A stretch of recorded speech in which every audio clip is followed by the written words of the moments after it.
Chapter 121. In the Uchiha family's territory, Itachi was strolling alone. Although he was strolling, once one studied Itachi's route, it was not difficult to find that Itachi was slowly walking towards a warehouse where the Uchiha clan usually stored vegetables and food. Looking at this place that was usually used to store ordinary food for the clan, Itachi's brows slightly wrinkled. The guards here were the same as before. They were selected from the relatively old people of the Uchiha clan who were no longer ninjas. Two old people who seemed to be around 50 years old were sitting at the entrance of the warehouse at this moment. They seemed to be chatting about something. However, with his eyesight, Itachi found some talismans hidden in some secret corners of the walls of the warehouse. Waves of slight chakra waves were released from them from time to time. They resonated with each other and formed a barrier that surrounded the entire warehouse. Sure enough. Father has an ulterior motive. The barrier was actually a very simple sensing barrier.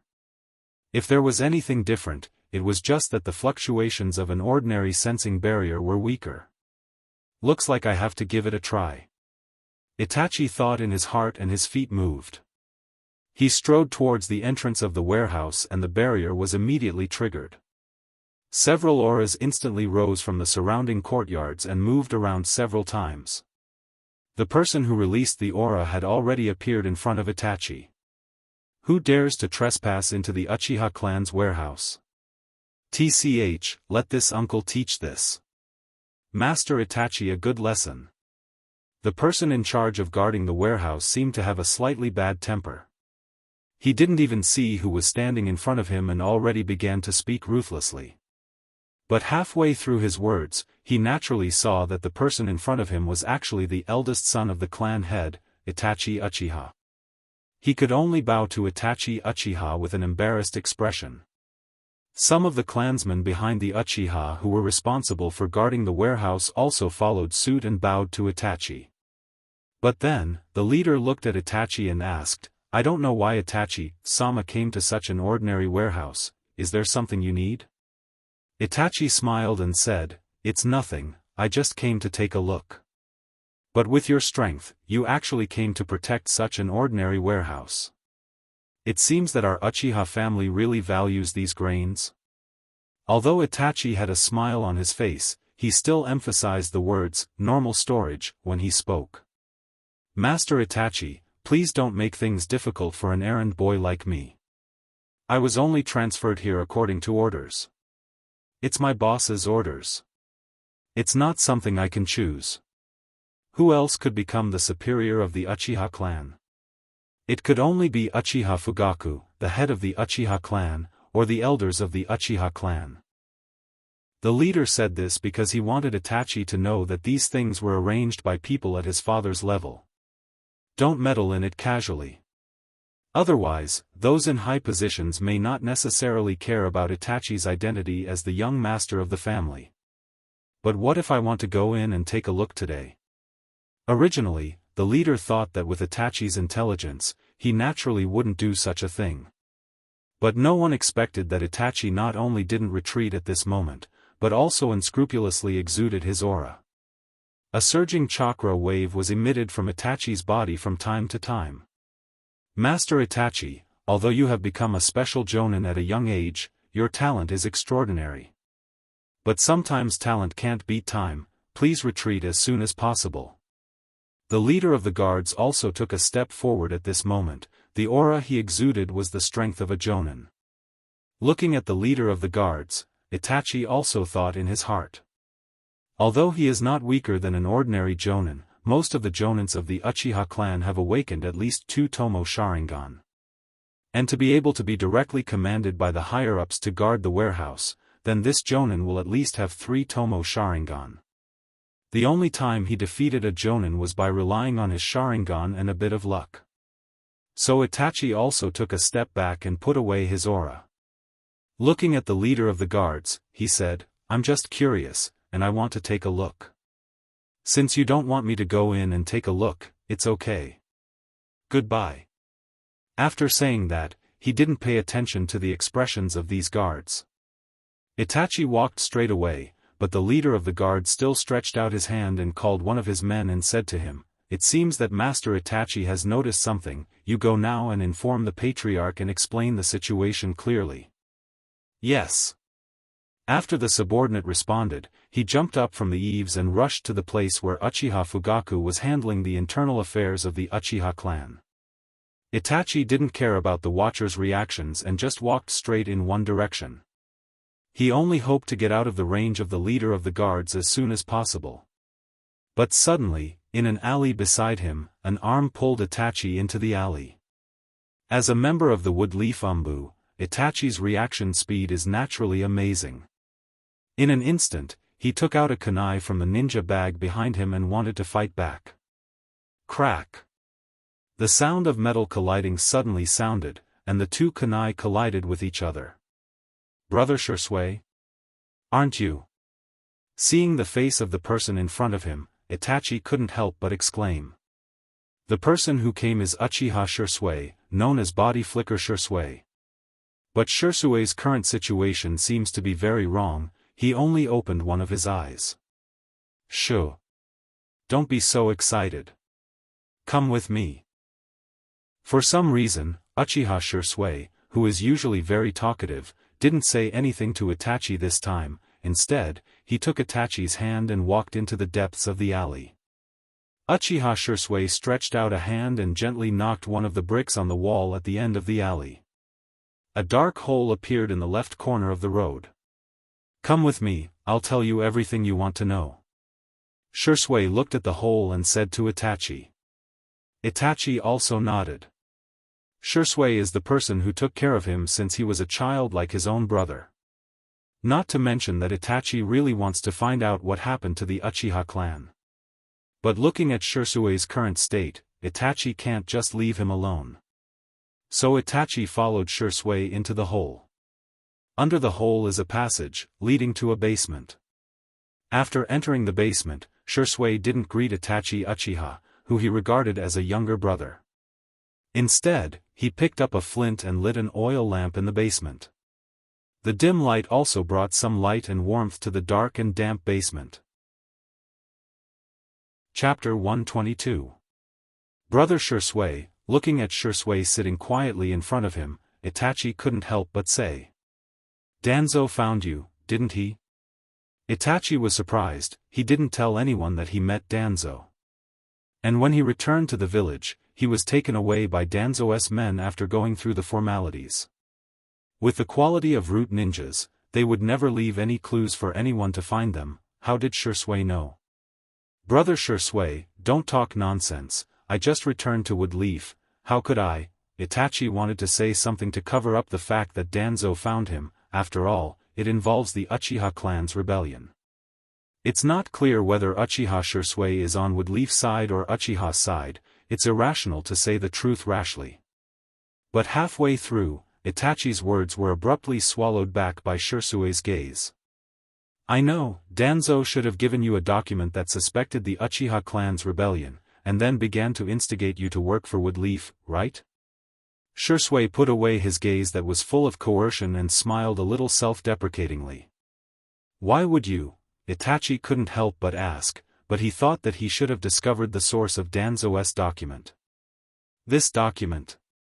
Even if you didn't send it to Root, at least you verified the authenticity of the document for Root, right?" Hearing Itachi's words, the smile on Shisui's face became wider and more self-deprecating. "Yes, this document was given to me by Danzo. He told me a lot, although I didn't waver at that time. But little by little, I couldn't help but investigate." Speaking of this, Shisui took a deep look at Itachi, as if he was looking at himself when he was investigating the truth. "The warehouse you just went to is actually above this basement. I secretly built this basement with earth release, and then used some talismans to make the guards above unable to perceive the existence of this basement. Do you know what I found when I sneaked in during the investigation? There are tens of thousands of explosive tags in the whole warehouse. If these explosive tags are scattered in important positions, it can directly paralyze the entire operation system of Woodleaf, and the loss is even more serious than when the Nine Tails attacked the village. So I reported my findings to Danzo, hoping that Danzo will pass it to the 3 generations, so that they can stop the ambitions of the higher-ups in time. Hearing Shirsui's words. Explosive tag is actually equivalent to a high explosive tags. The power of 10,000 explosive tags can't even surpass the power of Spyudama's Bijadamat. Shirsui Nii-san, you did the right thing. We can't let the Uchiha destroy Konoha. Itachi said to Shirsui. In Itachi's mind, Konoha and the Uchiha are such a community of interests. If they work together, they will benefit, and if they don't, they will lose. So Shirsui's can be said to be saving the Uchiha clan, and Itachi thinks it's the right thing to do. Shirsui smiled when he heard this, and said to Itachi, Itachi, although you have been very mature since you were a child, but some things are still too simple. Of course, I am the same. Thinking of people as too kind, that's why I ended up in this situation. With that, Shirsui put his face in front of Itachi's. So that Itachi can clearly see his face, and also see his closed right eye. A trace of blood oozed out from the gap of his closed right eye. Because the amount of blood was very small, and Shirsui has been deliberately hiding his right eye from the alley to the basement, so it was not discovered by Itachi. But this time, Itachi can see it clearly. Shirsui's right eye is no longer in his eye socket. Shirsui, how did your eye become like this? Itachi hurriedly asked anxiously. Shirsui is like a brother to him, but one of his eyes is missing. Someone must have deliberately dug out Shirsui's right eye.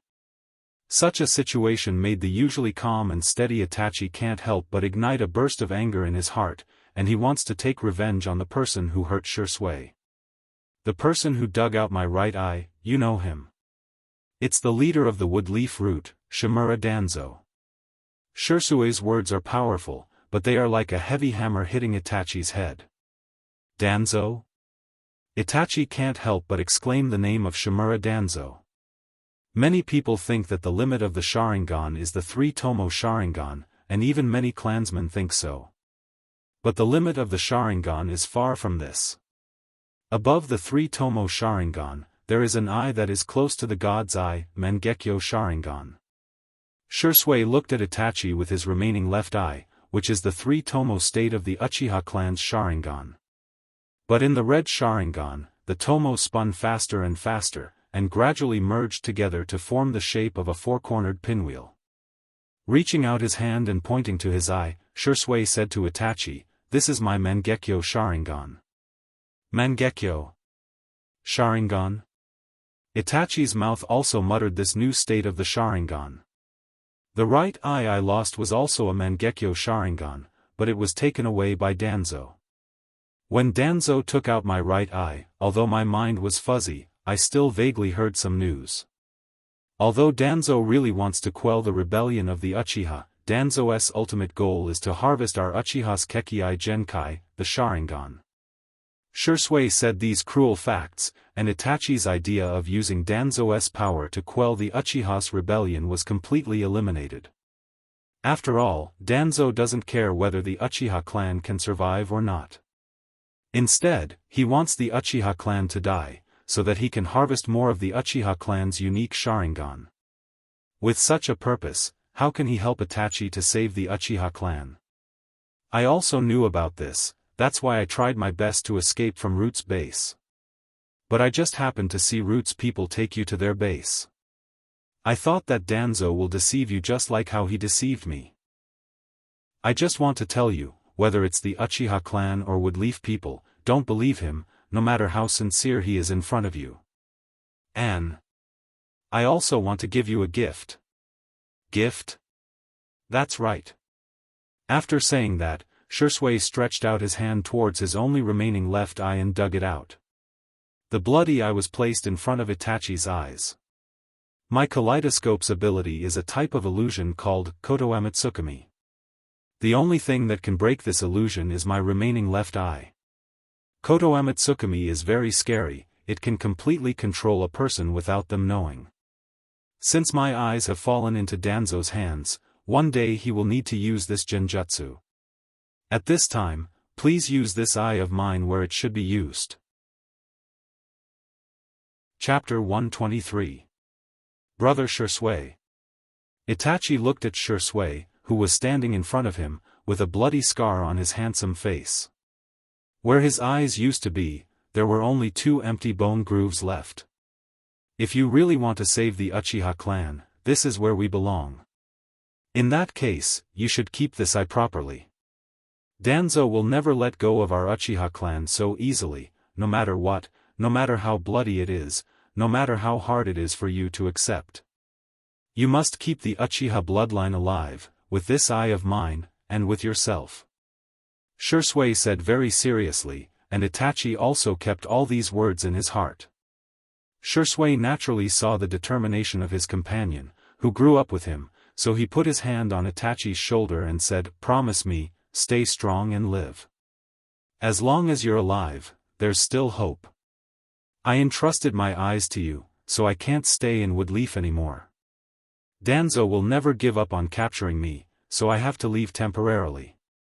Brother Shui, you have to take care of yourself. There's only hope if you're alive." Hearing Itachi's words, Shui couldn't help but smile. This Itachi actually went back on his words. "Do you still need to worry about this kind of thing?" Shui said to Itachi. But he still secretly asked himself in his heart, can he escape from Danzo's pursuit? He has lost his eyes, and the difficulty of escaping is too high. Shui knew this, and Itachi naturally also knew this. But neither of them pointed it out. Whether it was Shui, who was being chased by Danzo, or Itachi, who stayed in the Uchiha clan. Neither of them was 100% safe, and the 2 of them also faced all kinds of dangers. Now the 2 of them were just cheering each other on. "Okay. I'm leaving." Shui didn't look at Itachi, instead, he turned around and walked into the shadows. After a while, he disappeared, and Itachi still stood in the same place, looking at the direction Shui left. "Brother Shui. If possible, you must live well." "You must live well," Itachi said softly, then turned and left the basement. The light that was lit by Shui just now quietly went out. Lord 3 Generations. I hope to assist Woodleaf in quelling the Uchiha clan's rebellion. In the Hokage's office, Itachi was kneeling in front of the 3 generations of Hokage. "Did Danzo tell you about this?" 3 generations asked Itachi. "Yes, Danzo-sama gave me some documents. And after my own investigation, the contents of these documents are all true." Itachi didn't hide anything from the 3 generations. He directly told them about his conversation with Danzo. Looking at Itachi's face, Sandaime fell silent for a while. The Uchiha clan's intention to rebel was indeed a tricky matter because it involved a lot of Woodleaf interests. And how to appease it was also a problem. If only the main culprit was killed, it's hard to guarantee that some of the Uchiha clan's clansmen would hate it and breed a new rebellion. But if there was a massacre, it would lead to a counterattack by the Uchiha clan, which would greatly weaken the power of Woodleaf. This was also the reason why the 3 generations opposed to directly attacking the Uchiha clan. "You go out first, I already know about the matter. If there is anything, I will look for you." 3 generations took a puff from the pipe in his hand and exhaled the smoke. He sighed and said to Itachi. "That's right." This was Itachi's choice to deal with Danzo. Since Danzo wanted to kill the Uchiha clan, then the 3 generations of Hokage who was equal or even stronger than Danzo was also dragged into the water. Once Danzo wanted to directly exterminate the Uchiha clan, then the 3 generations would be the biggest obstacle to stop Danzo from committing such an evil act. Just yesterday, the Uchiha clan received the information that the Uchiha clan's genius Uchiha Shui was dead and his eyes were dug out. It was this news that made Itachi determined to have a showdown with the 3 generations of Hokage. "Danzo. What do you want?" After Itachi left, the 3 generations sat alone in his office, feeling a little irritable. Because Danzo actually carried out such a plan behind his back that involved the Uchiha clan. Although the Uchiha clan did such a thing, the three generations felt that Danzo was too eager, as if he was longing for something. I just hope you don't do anything to endanger the safety of the wood leaf, otherwise I will have to personally suppress you. The three generations said. He couldn't help but think of his disciple Orochimaru, and his two disciples Jiraiya and Tsunade, who also escaped from the wood leaf. If you were still here, I wouldn't have to work so hard. Looking at the large pile of documents in front of him and all kinds of annoying things.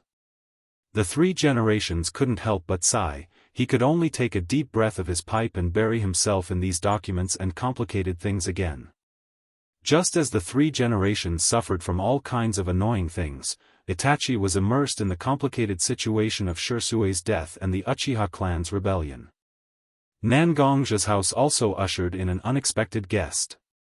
A figure wearing a mask and a short black cloak suddenly appeared in the courtyard of his house opposite Nangongja. Nangongja? The figure said to Nangongja. His tone was very low, like an emotionless machine. Umbu? Looking at the figure's dress and the mask on his face, Nangongja had a faint guess in his heart. And this kind of mechanical way of action is very similar to the root ninja that Nangongja once encountered when he cooperated with him on a mission. Would you please come with me? The figure did not care about Nangongja's guess and continued talking. Sorry, I have temporarily given up my identity as a ninja. So I won't go with you. If there's nothing else, please go back. Although Nangongja is not a root ninja, he knows very well in his heart. Anything that had to do with root was bound to involve bloody massacres and all sorts of conspiracies. And this kind of thing is exactly what Nangongja wants to avoid. It's better to avoid trouble. Nangongja bluntly refused the request of the root ninja and asked him to leave. Oh. I didn't expect Nangong Jonin to have such a temper, directly ignoring the request of my root ninja. In that case, I don't know if Nangong Jonin is ready to go against my root ninja's consciousness. A voice came from behind the root ninja, slightly old but with an extremely strong majestic aura. Chapter 124. The root ninja who was standing in front of Kuroto immediately stepped aside, revealing the person who just spoke behind him.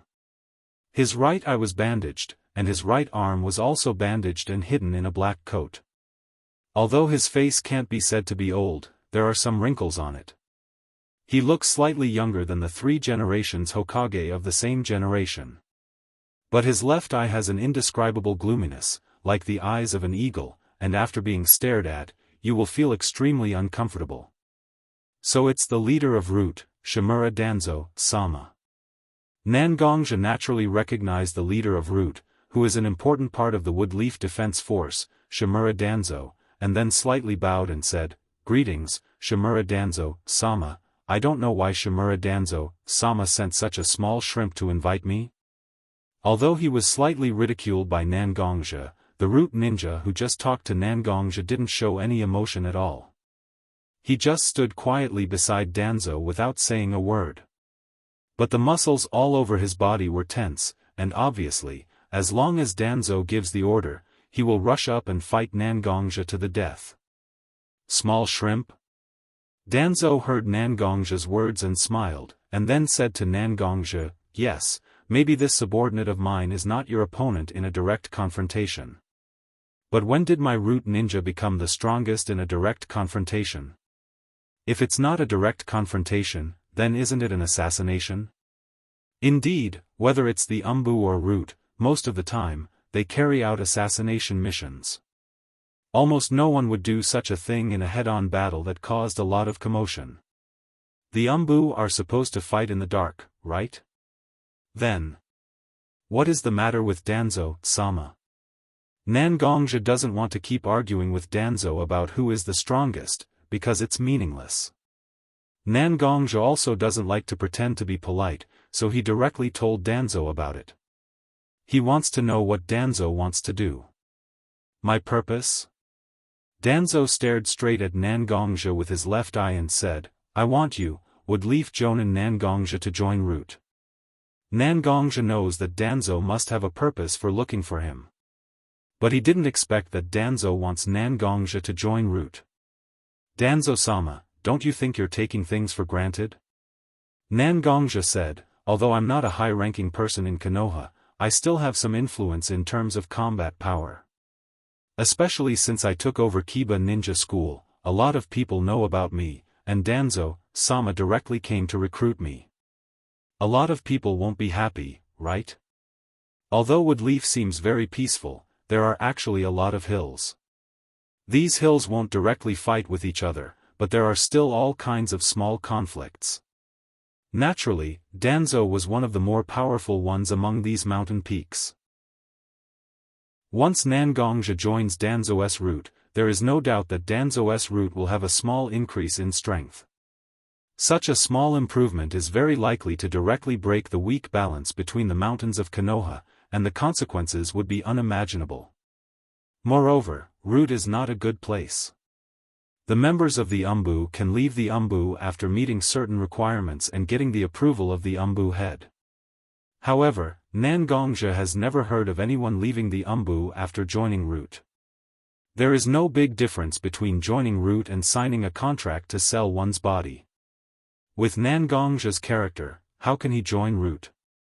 Not happy? Danzo heard Nangongzhi's words, and after repeating it with a little contempt, he continued, "They are not happy, what does it have to do with me? Since I became the leader of Root, I have single-handedly led this new organization to grow up. In the process, how many people's interests have been violated, how many people are unhappy?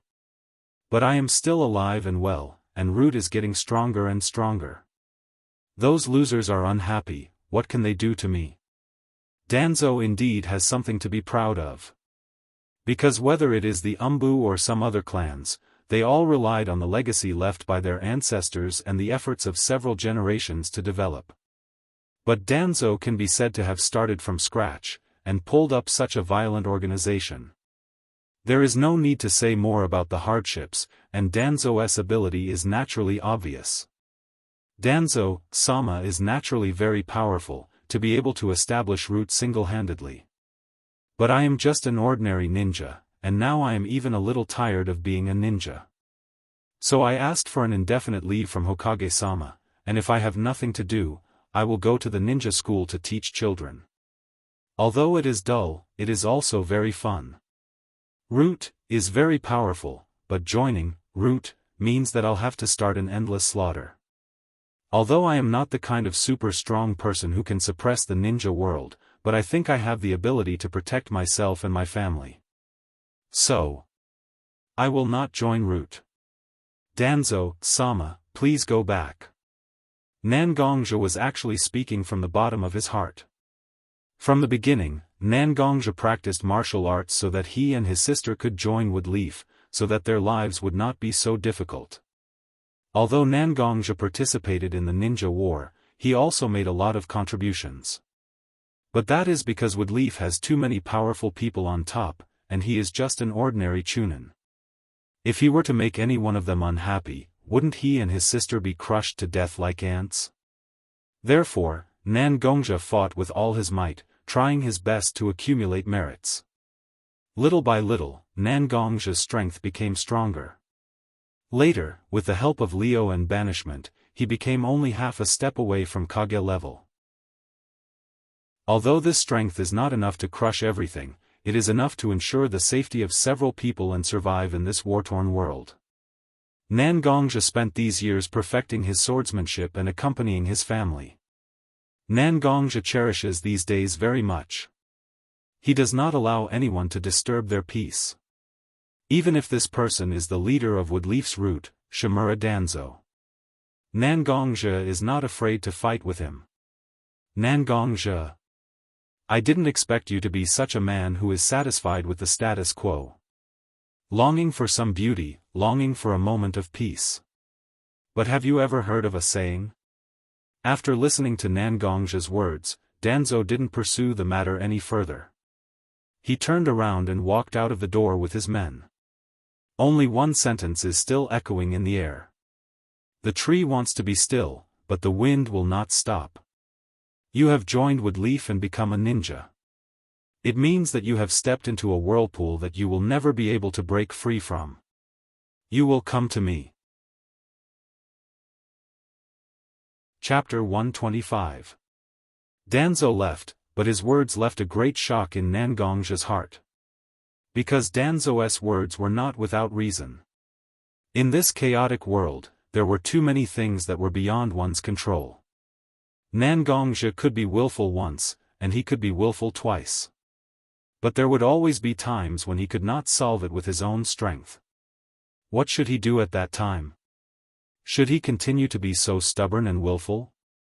Nangongzhi did not know, and could only ponder at this moment.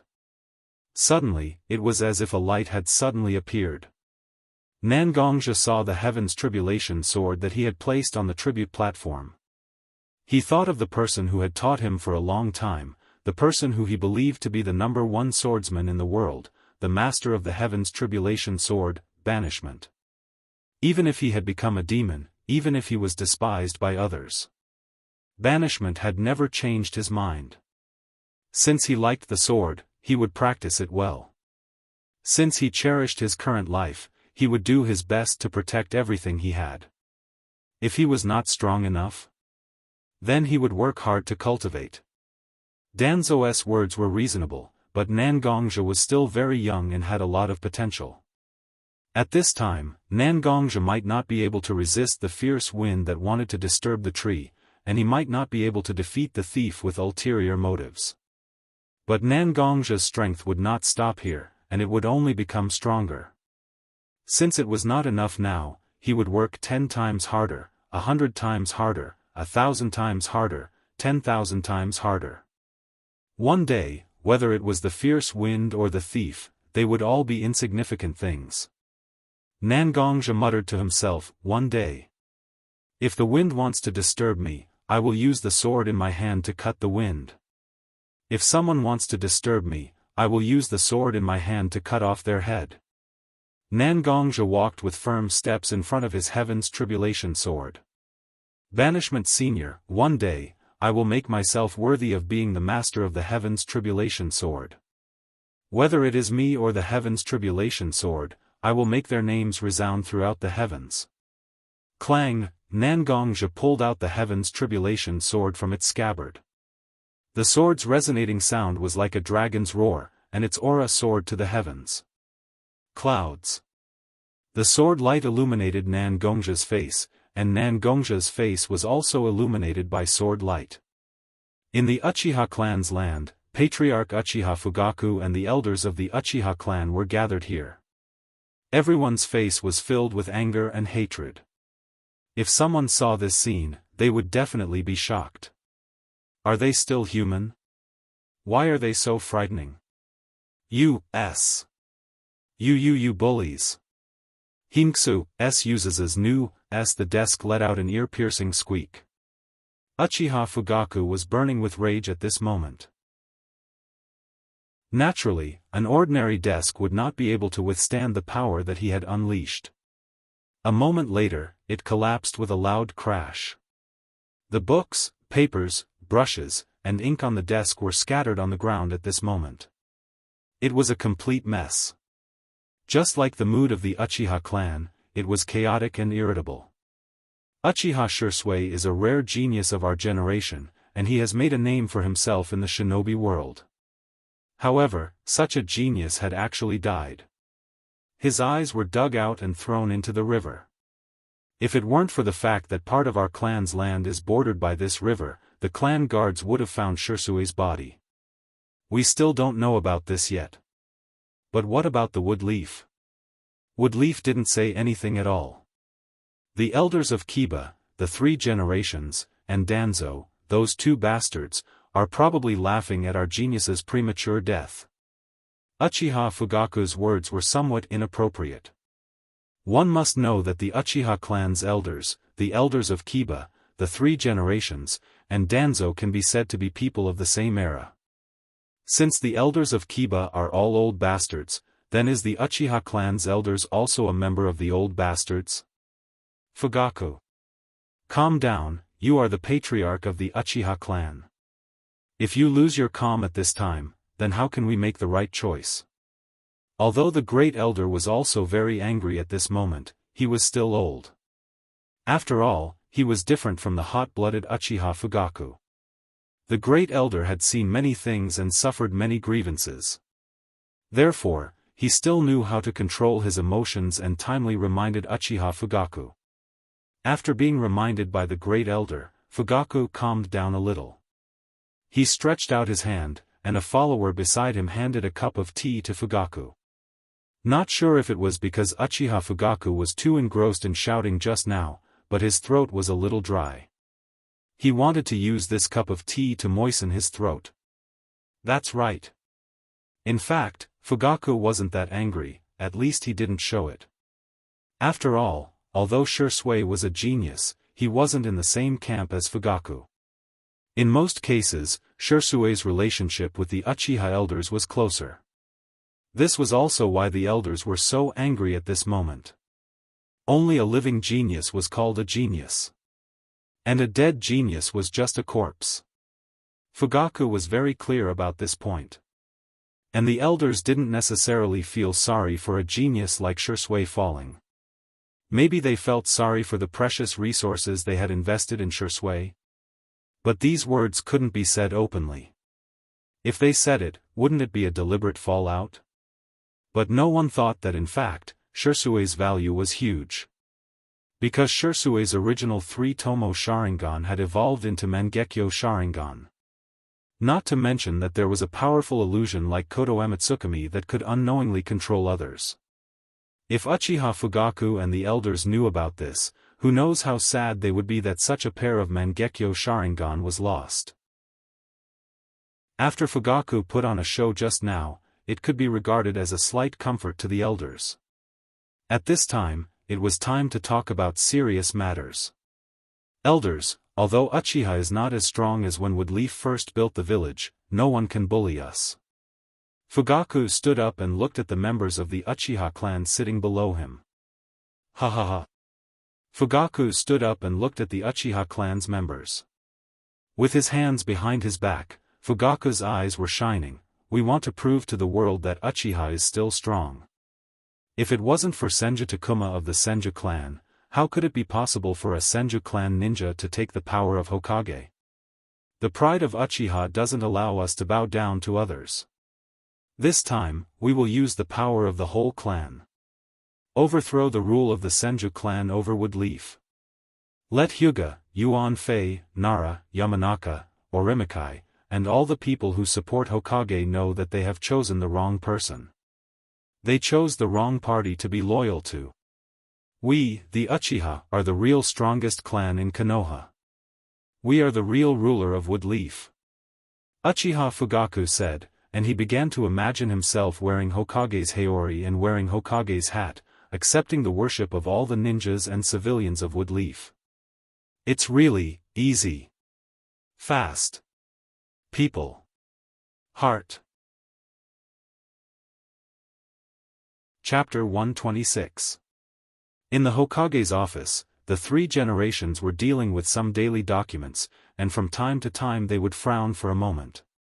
This is really an eventful time. The 3 generations couldn't help but sigh.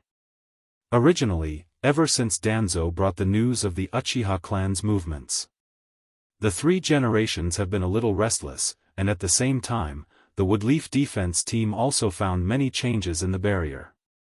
After investigation, it has been confirmed that ninjas from outside the village have sneaked into the village, but after searching for a while there was no trace of them, which made them very upset. Reporting to Hokage-sama. Suddenly, a black figure appeared in front of the desk of the 3 generations. It was a member of the Umbu, and at the moment he was half kneeling in front of the 3 generations. What's the matter? After seeing this Umbu, the 3 generations faintly felt that something was wrong.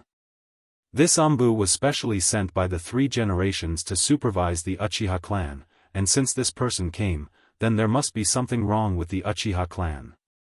Just now, the Uchiha clan's ninjas who are proficient in barrier techniques were secretly mobilized, and according to the tracking of the Umbu, most of them are scattered in the Woodleaf defense team led by the Uchiha clan to patrol the Woodleaf village.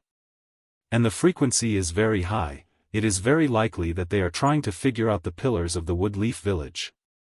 After the Umbu finished, he lowered his head and waited for the instructions of the 3 generations. Uchiha. I have spared you again and again, but you are still not willing to extinguish your evil intentions? The 3 generations also became a little angry, and he stretched out a hand to express his indignation. But suddenly, as if thinking of something, he asked the Umbu kneeling in front of him, even if the Uchiha clan is really disloyal, it is impossible for them to act so early. After all, they are still far from being prepared. So, what is the reason that angered the Uchiha clan's brute? Although the 3 generations didn't slap the table, but under the anger, it was inevitable that his mouth would not spare the Uchiha clan. The Umbu kneeling in front of the 3 generations seemed to recall some things when he was monitoring the village. Finally, he remembered some of the Uchiha clan's chatter that he occasionally heard. So he said to the 3 generations, because the Uchiha clan has a lot of powerful ninjas guarding the village, we can't directly go in to inquire the news. But occasionally, we heard a few people who left the Uchiha clan's place to leave. But the Uchiha's sure sway to the Uchiha clan's death's sure sway, Uchiha's sure sway, even with his eyes. After reporting it to Hokage-sama, they didn't get the result they wanted. So many elders and Uchiha Fugaku as the clan's patriarch are still brooding over this matter. The 3 generations' eyebrows were crooked with anger. Just because of a dead genius, this group of people would do such an irrational thing? If this was the case, Uchiha Fugaku wouldn't be the clan's patriarch, and a group of Uchiha elders wouldn't be able to hold the position of the clan's patriarch. Humph. Dissatisfied? Since when did Uchiha see himself as a member of the Woodleaf clan? Now that one of their own is dead, they want to push the blame on Woodleaf clan's head? Let Woodleaf clans take the blame. It's easy to think.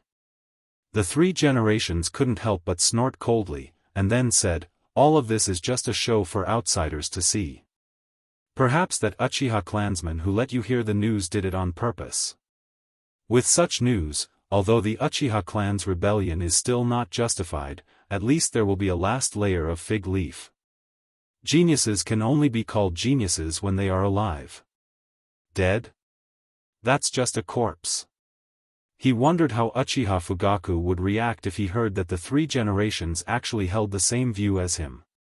After all, the 3 generations had always presented Woodleaf with an amiable side.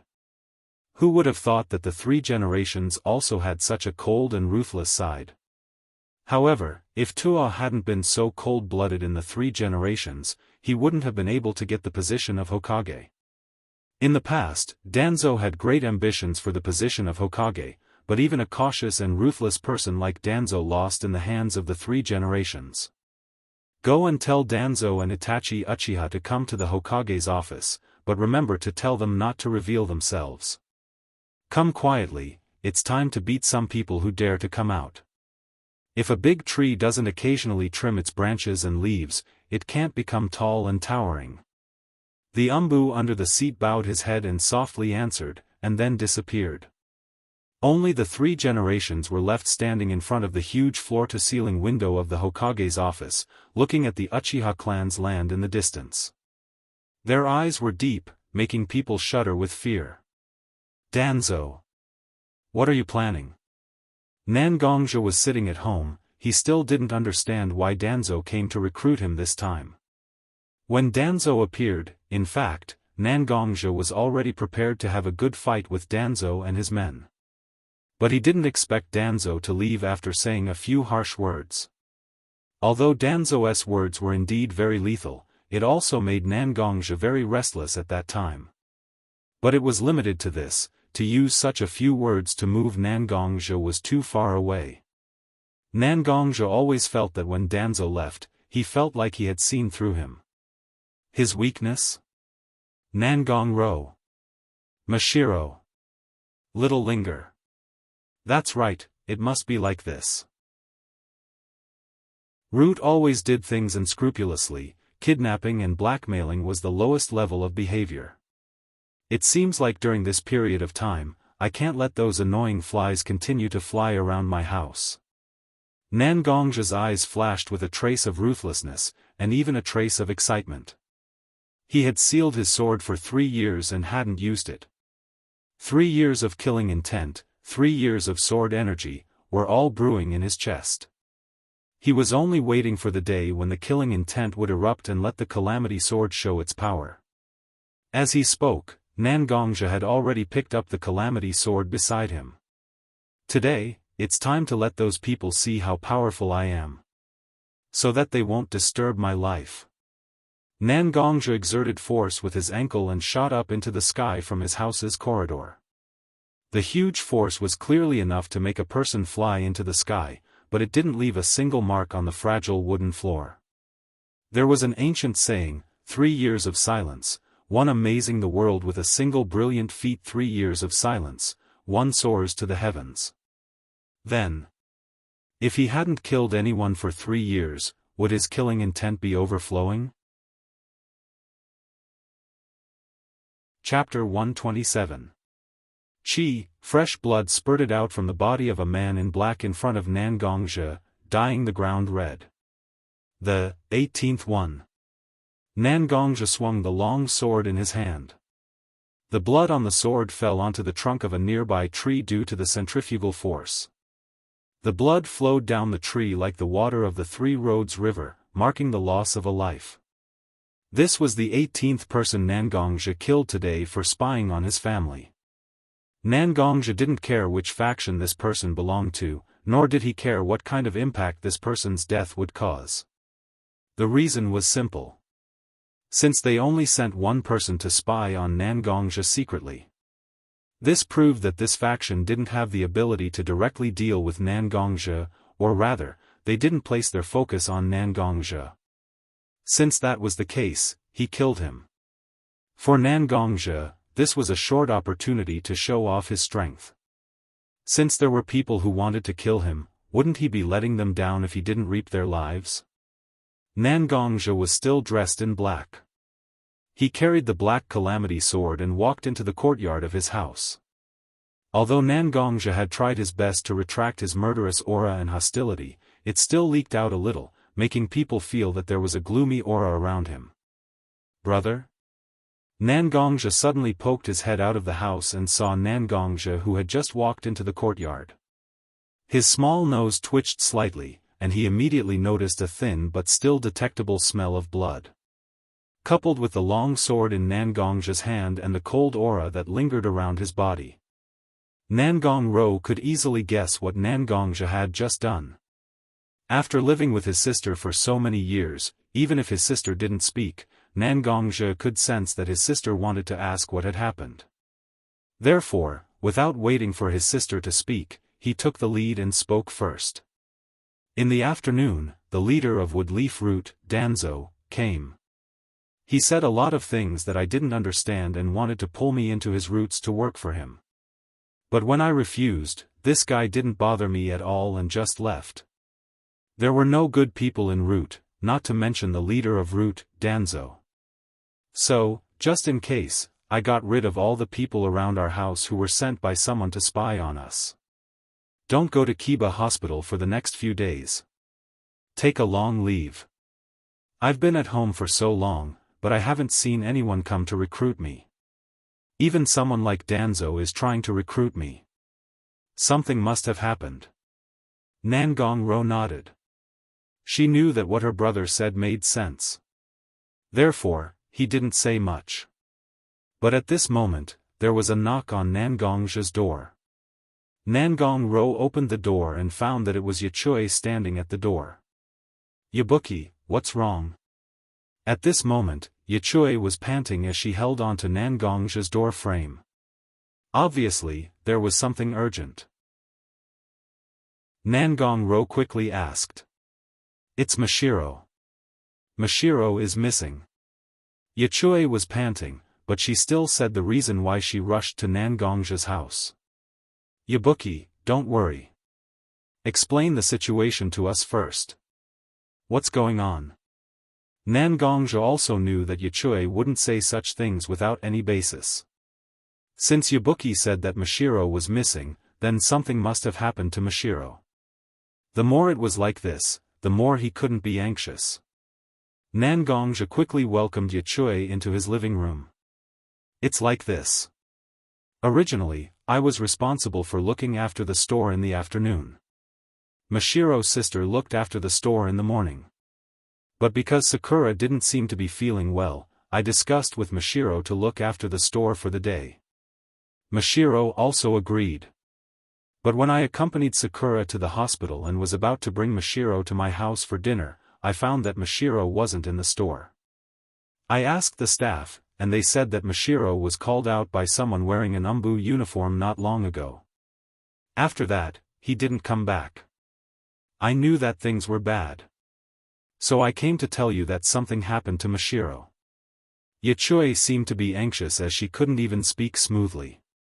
But Nangongja and Nangong-ro clearly understood what Yichui meant.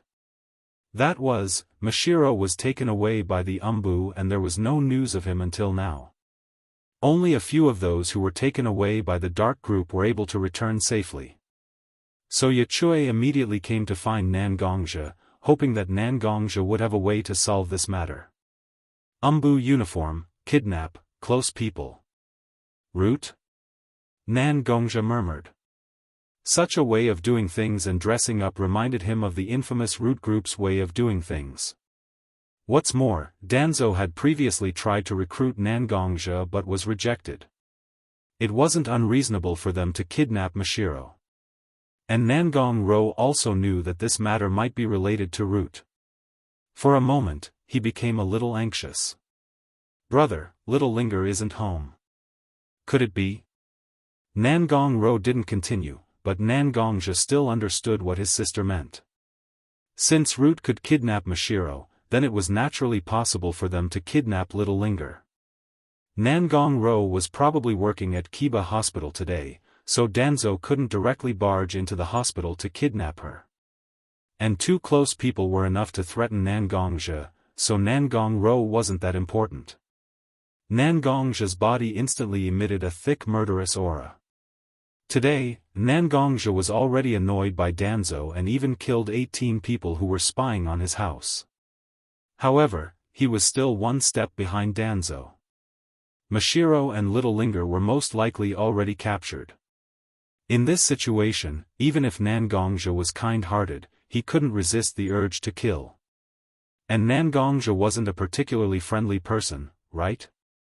Ruru, go to Kakashi's house now. These few days, Kakashi didn't have any missions, so he stayed at home. With Kakashi's strength, he can still guarantee your safety. Nangongja looked at his sister and said calmly. What about you, brother? Nangong-ro couldn't help but ask. But just as the words left her mouth, Nangong-ro had already guessed her brother's answer. I'm going to pick up Mashiro and little Linger. No matter who it is, anyone who dares to threaten me and treat the people close to me like this cannot be forgiven.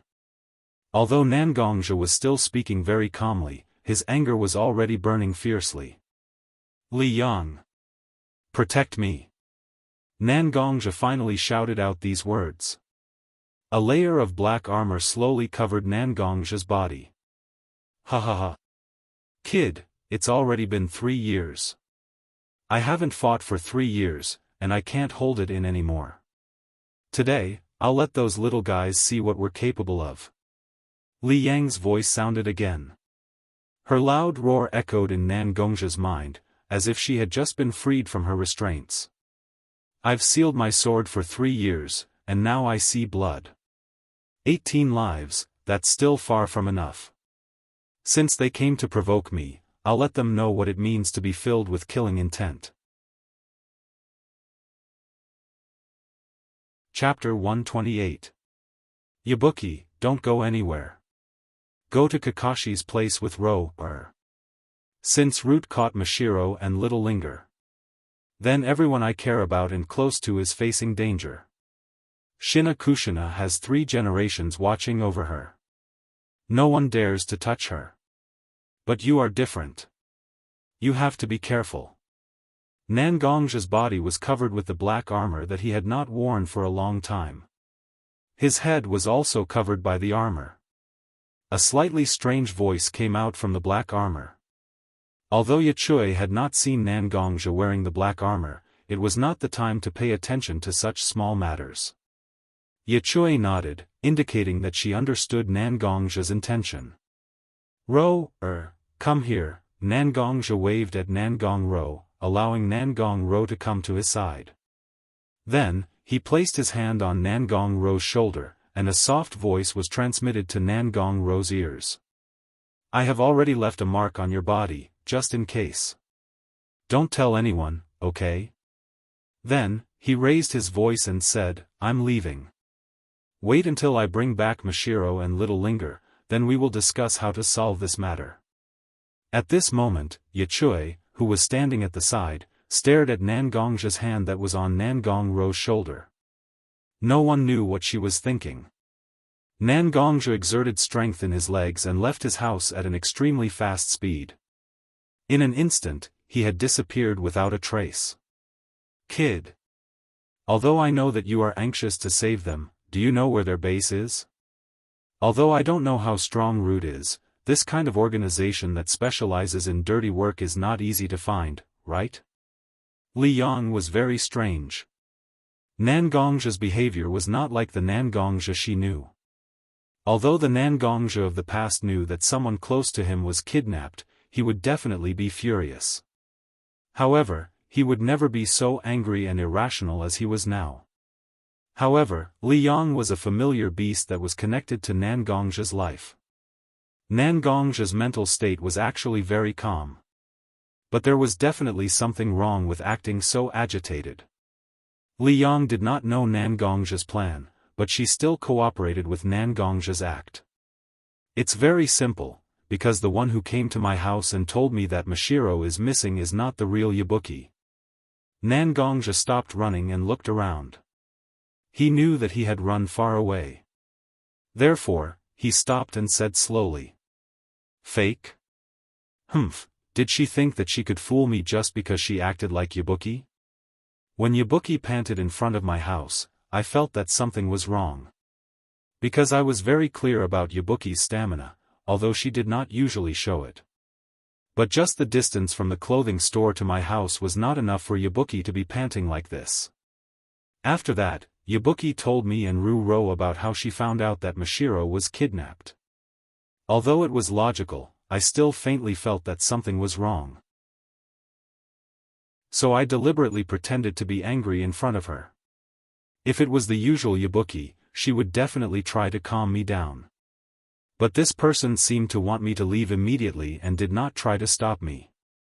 When I called Ru-Ro, I specifically used Rower, a nickname that I would not normally use. If it was the Yabuki who was familiar with us, even if she did not notice it, she would subconsciously have some reaction. But this person did not react at all, as if that was how I should call Rower. After that, I pressed on Ru-Ro's shoulder. That person also kept staring at my hand. It seems that she also thought that I left a mental imprint on Ru-Ro's body. Although she tried her best to make it hard for others to notice her gaze, I have been trying to let natural energy enter my body to strengthen my body after I was able to use it. Therefore, I could still feel the gaze from him. There are already so many suspicious points, is it not enough for me to think that this person is not the real Yabuki? Nangongja said his conjecture, but there was something that he did not say. That was, after he saw this person, he felt a surge of blood in his heart. This kind of feeling made Nangongja feel that there was something fishy. He left behind a sense of caution in everything he did. I didn't think that you would grow so much in these 3 years. Hearing Nangongja's words, Li Yang also felt that Nangongja had indeed grown a lot. In this kind of place where you don't know when the enemy will take your head, this kind of caution is necessary. Then what are we going to do now? Li Yang continued to ask after praising Nangongja. After all, Since Nangongzhi dared to let Nangongro stay with the fake Yichui, he naturally had a plan, right? It's very simple. Wait. The imprint I left on Ru Ro's body is not one, but two. The method to isolate the aura can only isolate the spiritual imprint on the surface. On the deeper imprint, I added a wisp of my own sword energy. No matter how I isolate it, it can't cut off the connection between me and my sword energy. Even if the fake Yichui endangers Ru Ro's life, the sword energy will explode. Let's directly kill that person. Nangongzhi said calmly, but in fact, he was still a little worried. If it wasn't for Mashiro and Little Linger being taken to God knows where by this group of root ninjas, he wouldn't take such a risk and do something that might harm his sister. Although he made thorough preparations, Nangongzhi still felt a little sorry for his sister. That. Yabuki. Shall we go to Kakashi's house now and find Kakashi? Nangongro looked at Yichui who was standing beside her and asked. There was still some worry on her face. It was unknown whether she was worried about Mashiro and Little Linger or her brother. Kakashi's house? No. We don't need to go to Kakashi's house. A strange smile suddenly appeared on Yichui's face, making people feel very scared. Her hands suddenly formed a contact transformation technique, and smoke instantly rose from Yapui's body. Soon, the smoke dissipated, revealing a ninja wearing umbu attire and a chameleon mask. You should come with us directly to Root. Let's see how much your brother cares about you. Will he join Root for you? Several shadows jumped over the wall of Nangongzhi's house and instantly surrounded Nangongro. Several people came forward and tied Nangongro tightly with ropes, and one of them took out a talisman and stuck it on Nangongro's body. Every Root ninja was immersed in the joy of completing the mission, but no one noticed that Nangongro's mouth had a trace of a smile. Chapter 129. Nangongzhi suddenly raised his head, apparently noticing something. They have already subdued Ro, and blocked my mark. Nangongzhi didn't wait for Nangongro's answer, he directly moved to the place where Nangongro's mark sensed. Several Root ninjas felt that it wasn't easy to make Nangongzhi ignore his sister's safety. After subduing Nangongro, they quickly rushed to their destination. As for where Nangongzhi went, in fact, the Root ninjas didn't care at all. Because even if Nangongzhi found the Hokage, he wouldn't know where the Root headquarters is located. Let's try to hurry up and hand over Nangongro to Sama. Only then can we be considered to have completed this mission. The Root ninja with the chameleon mask said to his subordinates who were escorting Nangongro. The Root ninjas also knew that once Nangongzhi reacted, it would be difficult for them to complete their mission. Therefore, they all sped up their journey. The surrounding trees turned into afterimages, and the Root ninjas were rushing, while Nangongzhi was far behind. They stopped. Nangongzhi suddenly found that the people who were with Nangongro had stopped moving, and he knew that he had arrived at the place he was looking for. Nangongzhi naturally couldn't let Nangongro fall into the hands of the enemy, so he immediately sped up and caught up with the Root ninjas who were holding Nangongro. You guys. Let her go, and I can consider leaving your bodies intact. Nangongzhi suddenly appeared in front of the Root ninjas, and then said with a calm and cold face. You. How is this possible? We clearly used the best talisman to isolate Nangongro's aura. How did you find her so quickly? The chameleon mask ninja saw Nangongzhi's figure and was shocked. The chameleon mask Root had seen Nangongzhi's information before. Naturally, he recognized that the person covered in black armor with a lion figure was the Nangongzhi that he thought he had successfully deceived. In order to prevent Nangongzhi from discovering Nangongro's whereabouts, the talisman used by the chameleon mask Root to seal Nangongro's presence was a high-grade talisman from the Root's collection. Even a shadow tier wouldn't be able to discover the presence of something sealed by a talisman. Even if Nangongzhi was strong, he was far from being a tier ninja. Otherwise, Danzo wouldn't use this method to try to control Nan Gongzhe. I say. Nan Gongzhe suddenly sped up. The black armor on his body began to glow with black lightning, rolling over it. The lightning was like a dragon bathing in the sea of clouds, roaming freely. At the same time, Nan Gongzhe's speed sharply increased under the stimulation of the lightning. He arrived behind the two root ninjas who were holding Nan Gongro. He didn't even think about it as he swiftly cut off the heads of the two ninjas with his sword. I'm not a villain, why are you talking nonsense with me? Why don't I just kill you directly? I need to explain a little bit. Nan Gongzhe paused for a moment, and at the same time, he arrived behind the other root ninjas. It was still a simple move, and the heads of the root ninjas who were trained by Danzo, who were known as the Woodleaf Guardians, fell to the ground. His figure flashed a few times, and only the chameleon mask ninja was still standing in the same place. The other root ninjas were all killed by Nan Gongzhe. Nan Gongzhe stood in front of the chameleon mask ninja, and the black sword with a trace of blood was directly pointed at the chameleon mask ninja's forehead. Are you stupid or am I stupid? The chameleon mask ninja just opened his mouth to say something, but Nan Gongzhe had already pierced his head with his sword. You want to talk? Sorry. Looking at the chameleon mask ninja on the ground, Nan Gongzhe picked his ears, and glanced at his black sword that was covered with some yellow and white filth, and said with some disgust, You made my sword so dirty, who has time to listen to you? Little gecko. Nan Gongro had originally come to watch her brother slaughter everyone. Furthermore, she had seen so many people being beheaded and lying not far from her. Nan Gongro also felt a little uncomfortable, but when she heard Nan Gongzhe actually said that the chameleon mask ninja was a gecko, she couldn't help but interrupt, Brother, he's a chameleon. Nan Gongzhe stared blankly at the mask of the root ninja that he had just pierced through with his sword. Chameleon? Gecko? Aren't they similar? They're both lizards. Brother, you gave me so many things to complain about, do you want me to complain to my heart's content? I'm not a complaining slave, hey. Okay, it was certain that at this moment, Nan Gongro was slightly enraged. After saying so many strange things, Nan Gongzhe also knew that this was not a good time to talk to his sister. Thus, he hurriedly changed the topic and said, Okay, these things should wait until I rescue Mashiro and Little Linger before going back to talk about it.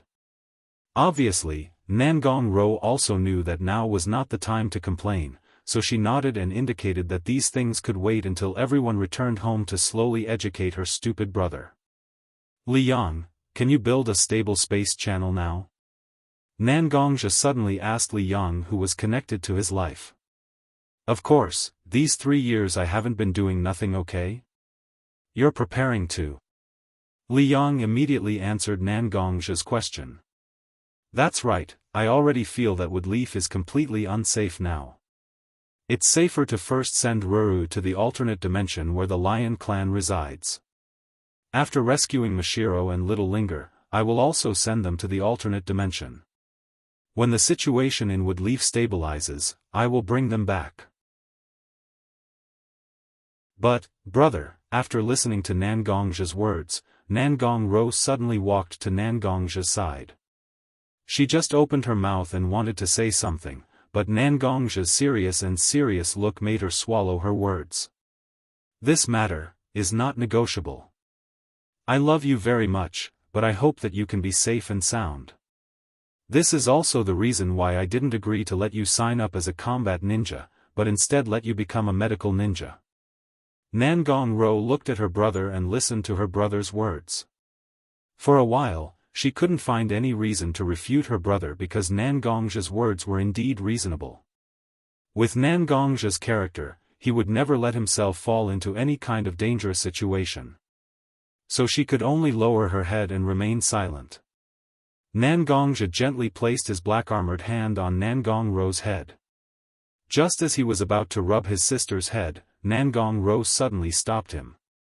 But he found that he couldn't touch his sister's head with his armor, so he could only take back his hand. He inserted the tribulation sword into the ground. Under Li Yang's control, the lightning on the black armor slowly surged. Following the direction of the tribulation sword, it flowed to the ground like water and slowly formed a space shuttle formation. Chapter 130. Soon, the array composed of black lightning slowly stabilized. The light wasn't as dazzling as before, and it was engraved on the ground with a faint glow. Row row. Go to the lion tribe's alternate dimension first. I've already told Li Yang to inform his descendant in the alternate dimension. It's a little lion called Arthur. He'll take good care of you. I'll quickly rescue Mashiro and Little Linger and meet you in the alternate dimension. Nangongja looked at his sister and said. Nangong Ro looked at her brother. She didn't want to leave her brother's side and let him face a colossus like Root alone. However, Nangong Ro knew that with her little strength, she couldn't help Nangongja much. She might even be a burden. Rather than that, she might as well go to a safe place and wait for Nangongja to find her. Although waiting was torturous, Nangong Ro would rather suffer than add trouble to her brother. Okay. Nangong Ro's voice was a little soft as if she was trying her best to suppress her emotions. He wanted to make a rational decision, so he slowly walked into the magic array. However, the moment the formation was activated, Nangong Ro suddenly turned her head and looked at her brother. The faintly discernible voices were clearly transmitted into Nangongja's ears. You have to come back alive. Nangongja didn't know what to say because when the words came out of Nangong Ro's mouth, Nangong Ro's eyes were also filled with hot tears. Facing his sister's tears, Nangongja couldn't bring himself to harden his heart. However, Mashiro and Little Linger were also his family. They were family that he had decided to protect. Home was never a physical location. Instead, it was a group of people who tolerated each other, protected each other, and lived together. Only when he, Nangong Ro, Mashiro, and Little Linger were together could it be considered a complete family. Nangong Ro's figure disappeared into the array. Nangongja knew that his sister no longer had anything to worry about. His only goal now was to rescue Mashiro and Little Linger. After that, he would cultivate properly and strengthen Mashiro, Nangong Ro, and Little Linger. No matter how powerful he was, he couldn't split himself up. He was different from those ninjas, he didn't know any jutsu like cloning technique. If he was alone, then he had to make sure that Mashiro, Nangong Ro, and Little Linger had enough strength before he could be at ease. He had been too confident in himself before. Li Yang. How is it? Did you find anything like an entrance? Nangongja asked Li Yang. After all, the most important thing now was to rescue Mashiro and Little Linger. Everything else could be put aside for the time being. But generally, this kind of secret base would have some kind of array protecting it. Nangongja wasn't very proficient in this kind of thing. He could only rely on Li Yang's experience to solve this array. I think I know what kind of array this is. Li Yang snorted and then said her opinion and judgment. Although this array is different from the ones in my time, the basic principle is still the same.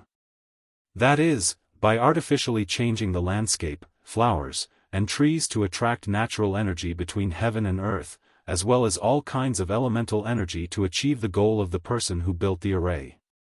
Therefore, there were some things that remained the same no matter how many changes there were. This array is the same. I found that the main function of this array is to attract natural energy to achieve concealment, illusion, and some offensive effects. So, I've already thought of a solution. How am I supposed to deal with such a formation? Nangongja hurriedly asked when he heard Li Yang's explanation. He even said that he already knew how to break the formation. It's actually very simple.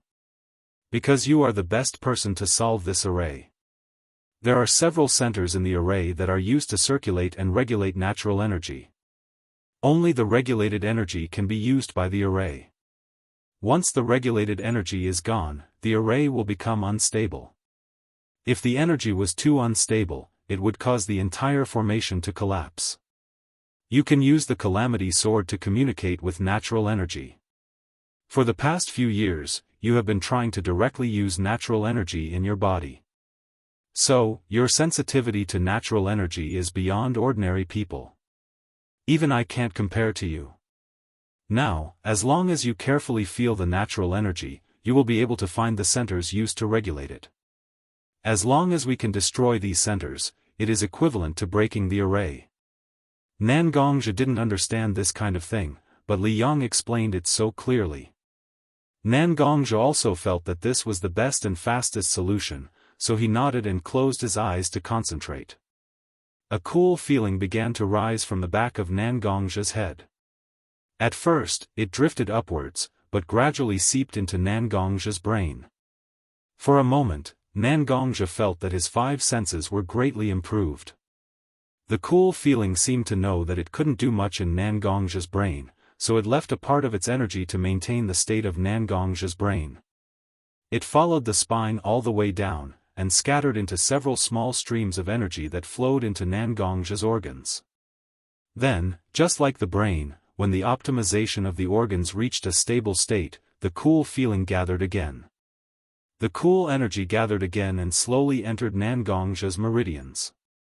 It combined with the internal energy that originally existed in Nangongzhi's meridians, and flowed along Nangongzhi's meridians to his 4 limbs. Bit by bit, it stimulated Nangongzhi's potential. Although it took a long time, the process was actually very fast. It was faster than the blink of an eye. The most obvious change on Nangongzhi's body was the appearance of a silver pattern on Nangongzhi's forehead. Although it looked like a few ordinary lines, it didn't look very eye-catching. It wasn't even that conspicuous under the sun, but if one were to seriously and carefully look at the silver patterns on Nangongzhi's spiritual palace, they would involuntarily feel a wave of dizziness. It was as if the lines weren't simple lines, but were formed by many difficult-to-see runes gathered together to form a line. A few lines formed the pattern on Nangongzhi's forehead. This was Nangongzhi's immortal mode. It was the true state after the natural energy was integrated into his body. It was also the key to breaking the formation. Chapter 131. Open. Nangongzhi muttered in his heart, and the silver mark on his forehead emitted a faint light. A few simple lines contained countless runes that were slowly moving, indicating that the runes were being activated. The boundless natural energy that was distributed between heaven and earth turned into small green light spots in front of Nangongzhi's eyes. The area in front of Nangongzhi that was supposed to be covered by a magic circle had turned into a magic circle formed by a river of green light spots. In the magic circle, the intersection of some of the green rivers had turned into a small lake of green light spots. This should be the center of the magic circle that Li Yang mentioned, and also the key to the operation of the magic circle. Li Yang, I have found the center of the magic circle that you mentioned. Do we just need to destroy them one by one? Nangongzhi asked Li Yang, who had transformed into his black armor. Of course, as long as the central point is destroyed. If the center of the magic circle is destroyed, the magic circle will exist in name only. Nangongzhi nodded, and the black armor on his body began to surge with lightning. Slowly, the lightning energy became more and more active, and Nangongzhi's body magically left the ground and floated up an inch. What are you doing? Li Yang saw Nangongzhi's strange behavior and couldn't help but ask. Since we are destroying the nodes, why don't we just destroy them once in a while? Nangongzhi said as if it was a matter of fact. Shouldn't we destroy the nodes one by one, then sneak into Root's headquarters to rescue Mashiro and Little Linger?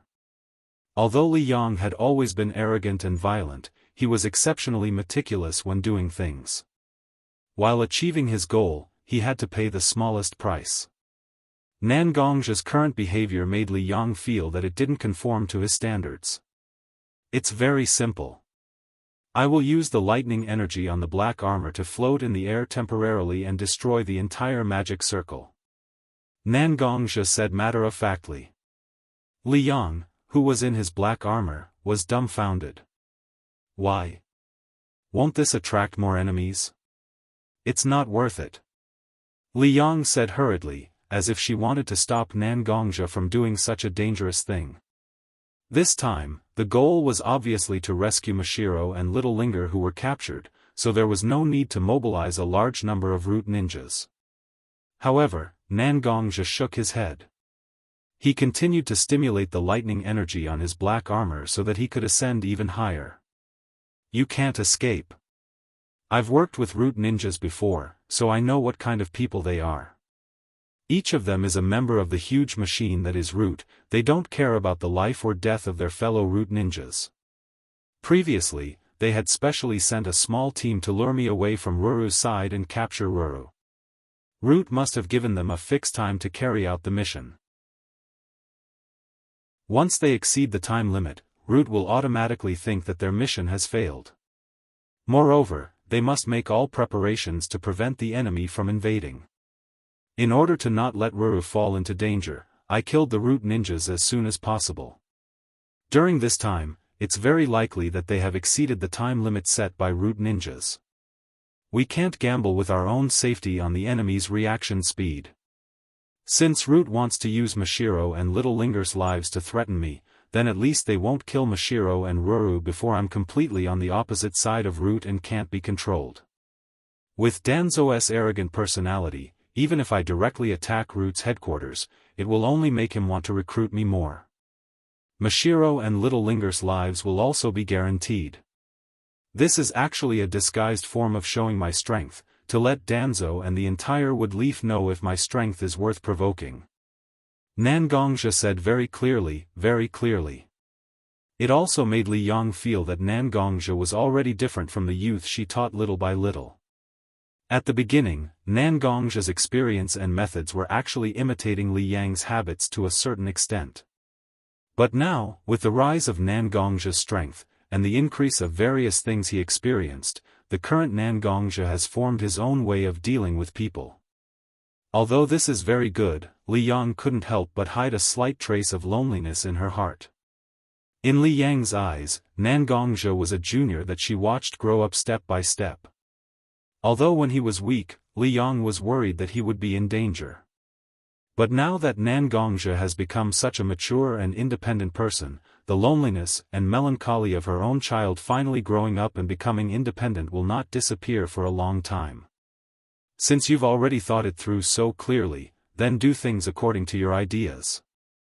Although Li Yang's heart was filled with all kinds of complicated emotions, she still said this to Nangongzhi. Nangongzhi also nodded, and focused on what he was doing now. Now that Nangongzhi was about 20 meters above the forest, the situation below could be seen clearly. Nangongzhi could also see the natural energy nodes through the emblem in his heart, especially clearly. Nangongzhi held his tribulation sword upside down in front of him, and slowly let go of the sword in his hand. The tribulation sword was not pulled down by gravity, but it was suspended in front of Nangongzhi. The sword chi in his body constantly poured into the tribulation sword, turning into a sharp sword chi that was as sharp as a sword's edge. It gathered around Nangongzhi. In the beginning, the sword chi that was born was very slow, but slowly, more and more sword chi appeared. The outline of the sword chi gradually became clearer, and it was a divine dragon. Head like a camel, horns like a deer, eyes like a rabbit, ears like a cow, neck like a snake, belly like a snake, scales like a carp, claws like an eagle, and palms like a tiger. It was different from the sword chi dragon that Nangongzhi unconsciously formed when Nine Tails attacked the village. Instead, it formed a lifelike divine dragon that kept circling around. Nangongzhi was at the reverse scale of the sword chi dragon. Since he wanted to show off his muscles, he naturally had to let this group of ninjas see the strength of an internal force cultivator. The sword chi dragon that had once fought Nine Tails head-on was the best choice. Originally, it was just a sword chi dragon with a slight dragon shape, but it was already able to fight against the nine-tailed sword Qi. Then, how powerful would this fully formed sword Qi dragon be? Chapter 132. Nangong's sword Qi dragon was now completely formed. At this moment, the sword Qi dragon exuded a dragon's aura that was different from any other aura. Originally, in a dense forest, Nangongzhe could still hear the chirping of cicadas and birds from time to time. However, when the sword Qi dragon was formed, the voices seemed to have been frightened. Not a single sound could be heard. The catastrophe sword, which was originally floating in front of Nangongzhe, began to slowly move up to the mouth of the sword Qi dragon. Endless sword Qi was emitted from the catastrophe sword, wrapping the catastrophe sword into a ball. It turned into a dragon pearl in the sword Qi dragon's mouth. Very good. Nangongzhe sensed the state of the sword Qi dragon that he had condensed. He felt that the sword Qi dragon was now the most perfect he could do. If he wanted to strengthen the sword Qi dragon even more, he might have to break through the threshold of the so-called shadow level. Nangongzhe, who was floating in the air above the forest, looked at the formation below. His eyes revealed a slight seriousness, and he shouted, "Go!" The dragon pearl formed by the catastrophe sword began to rush towards one of the central points, and the sword Qi dragon followed closely behind. Although the sword Qi dragon already had the shape of a dragon, Nangongzhe could not completely control it as he wished. Therefore, he relied on the dragon pearl formed by the catastrophe sword to aim and track the target. This was a big weakness of the sword Qi dragon. The charging time was a little long, and the method to lock onto the enemy was a little complicated. This caused this move to not be able to play its greatest role in a one-on-one battle. This sword Qi dragon was actually more suitable to be used on the battlefield as a strategic weapon. After all, there were many people on the battlefield. Even if the catastrophe sword was not used to guide the sword Qi dragon, the sword Qi dragon would still be able to display great power. The energy lake formed by the natural energy condensed through the central point was not a particularly strong existence.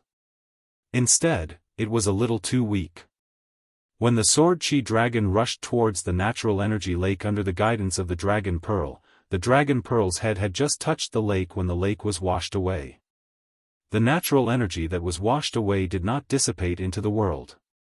Instead, it turned into a fluorescent light that replenished the sword Qi dragon and the catastrophe sword. That's right, the natural energy was absorbed by the sword Qi dragon and the catastrophe sword that was released by Nangongzhe. This time, 80% of the energy was replenished by their sword Qi dragons, while 20% flowed into the heavenly tribulation sword. This was the result after Nangongzhe's calculation. Because of the catastrophe sword Qi dragons had a very close relationship with the natural energy. To the natural energy sword Qi dragon's sword, sword Qi's Zhe, own sword Qi dragon pearl's sword. To the sword Qi's Qi to, the sword to Zhe, sword. Nangongzhe specifically chose this central point with the smallest natural energy lake among the 36 central points. In fact, it's to let the sword Qi dragon absorb more natural energy and become more powerful. This time, the sword Qi dragon absorbed the natural energy lake's energy and strengthened by almost 20%. The remaining natural energy lakes have more and more natural energy than the previous one. If all the natural energy lakes are absorbed, then the sword Qi dragon pearl will be at least 5 times stronger than it is now.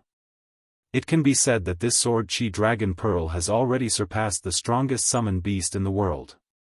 Since I spent so much natural energy to build this sword Qi dragon pearl, I naturally have to make it more valuable. Nangongzhe felt the strength of the sword Qi dragon pearl, and began to calculate the strength of the sword Qi dragon pearl after absorbing all the natural energy lakes. However, after the sword Qi dragon pearl destroyed the natural energy lakes, it still inevitably hit the ground. As one of the guardian forces of the wood leaf, Root naturally discovered the abnormality outside their base and quickly sent people to check the situation. What the group of Root ninjas saw at this moment was a sword Qi dragon pearl with a blue luster surging on the ground. If you want to describe it, there is a sentence that might be more appropriate: the heavens and earth turn, the earth dragon rises from the ground. The sword Chi Dragon Pearl looked like it was surging in the waves, raging on the ground. From time to time, ear-piercing sounds like the clashing of swords could be heard. It made everyone's head dizzy. "Captain, isn't that the strange dragon pearl that appeared in the sky when the Nine Tails attacked the village?" A root ninja saw the sword energy dragon and couldn't help but recall the time when the Kyubi attacked the village. He fought with the Kyubi for a long time and fought with the Kyubi for a long time. Sword Chi Dragon Pearl. The captain muttered to himself. It seems that the squad really failed in their mission. Nangongja has already found them. I will go inside and inform Danzo, Sama, you guys keep an eye on this Nangongja. After saying this, the captain turned around and wanted to enter the root base. But a figure suddenly appeared at the entrance of the root base. It was a person with a wrapped right eye and a right hand wrapped in black clothes. The person who came is the leader of the wood leaf root, Shimura Danzo. Looking at Nangongja's powerful appearance at the moment, Danzo's mouth actually showed a rare smile. Not bad, not bad. As expected of the person I took a fancy to, he really didn't let me down. Not only did he not take away his sister, but he also tracked us to our base. And now, he even used such a magical move. I don't know how much stronger he is compared to 3 years ago. Very good, I am more and more interested in pulling him into the root base. After saying this, Danzo looked at the root squad captain who was about to inform him. His eyes became cold as he said, "Is this how you patrol the perimeter of the base?" They only found out after such a big commotion. That's really something. The captain's legs began to tremble uncontrollably at this moment. Others may not know, but as a member of Root and a captain, the captain was very clear about Danzo's terror and power. Danzo, Sama, it's not that we didn't patrol properly. You also saw that Nangongja is so strong, even if we wanted to stop him. The captain hurriedly defended himself. After all, the captain was just an elite chunin. Nangongja's sword Chi Dragon Pearl plowed a 3-meter deep hole on the ground just by brushing past it. If a small shrimp like the captain really rushed up, he would probably be ground to pieces in an instant.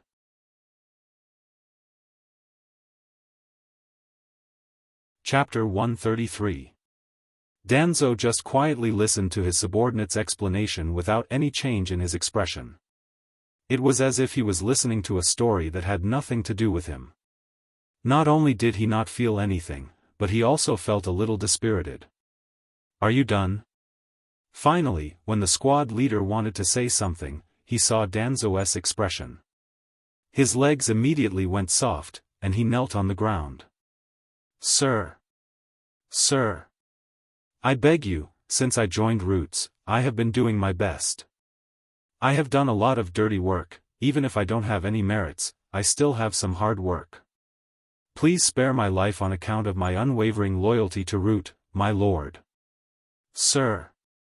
At this moment, the squad leader seemed to realize that his explanation was useless, so he hurriedly told Danzo how loyal he was to Roots, and how much he longed for another chance to prove himself. However, Danzo still didn't change his expression. It seemed like Danzo was tired of the squad leader's words. If this goes on, maybe Danzo will start yawning. As soon as he stretched out his hand, a Root ninja immediately went to Danzo's side and handed a katana to Danzo with both hands. Danzo looked at the squad leader quietly and put the katana in his hand on the squad leader's neck. If an ordinary person had a katana on their neck, even if the other party was their superior, they would still fight with all their might. After all, if an ordinary person gets angry, blood will splash everywhere, let alone someone who wants to take their life. However, the squad leader could only tremble in fear under Danzo's indifferent gaze. Every member of Roots was brainwashed and trained by Danzo from a young age to become a completely loyal fighting machine. They were the ones who Danzo had a fatal weakness. From the squad leader's performance, he was naturally not a loyal follower of Danzo. If he was really a loyal follower of Danzo, he would have already killed himself. Why bother wasting Danzo's time? Actually, it's normal to fail a mission. Who hasn't failed a mission before? After all, even the Woodleaf White Fang, Hatake Mauso, had given up on a mission before. Your strength is far inferior to Hatake Mauso's, so failing the mission is not something unforgivable. Danzo's expression instantly turned amiable. If he ignored the machete he was holding against the captain's neck, perhaps Danzo would look more like an uncle next door. However, your real mistake wasn't failing the mission. Instead, he underestimated the enemy, was impatient, and found excuses for himself. When you kidnapped Nangong Ro, you didn't check if there was any hidden mark on her body. Instead, you used the talisman that I gave you. The talisman is indeed powerful, but it's not omnipotent. Second, after capturing Nangong Ro, you acted like a fool and went straight to our base. Although I gave you a time limit for the mission, that time was enough for you to find and even get rid of the people who were following you, but you still didn't do anything. Finally. This is what makes me angry the most. Failure, arrogance, impatience, these things are human nature.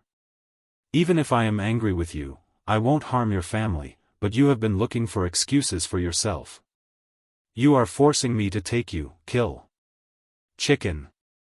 Dog. Monkey. Danzo's last 4 words were full of murderous intent. Directly, the head of the squad leader was thrown into the air. Blood gushed out from his neck.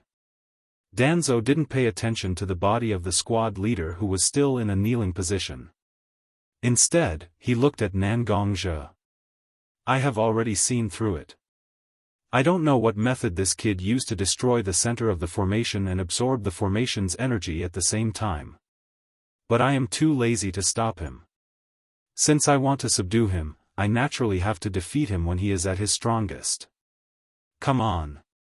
Let me see what you look like after you've completely absorbed the power of the formation.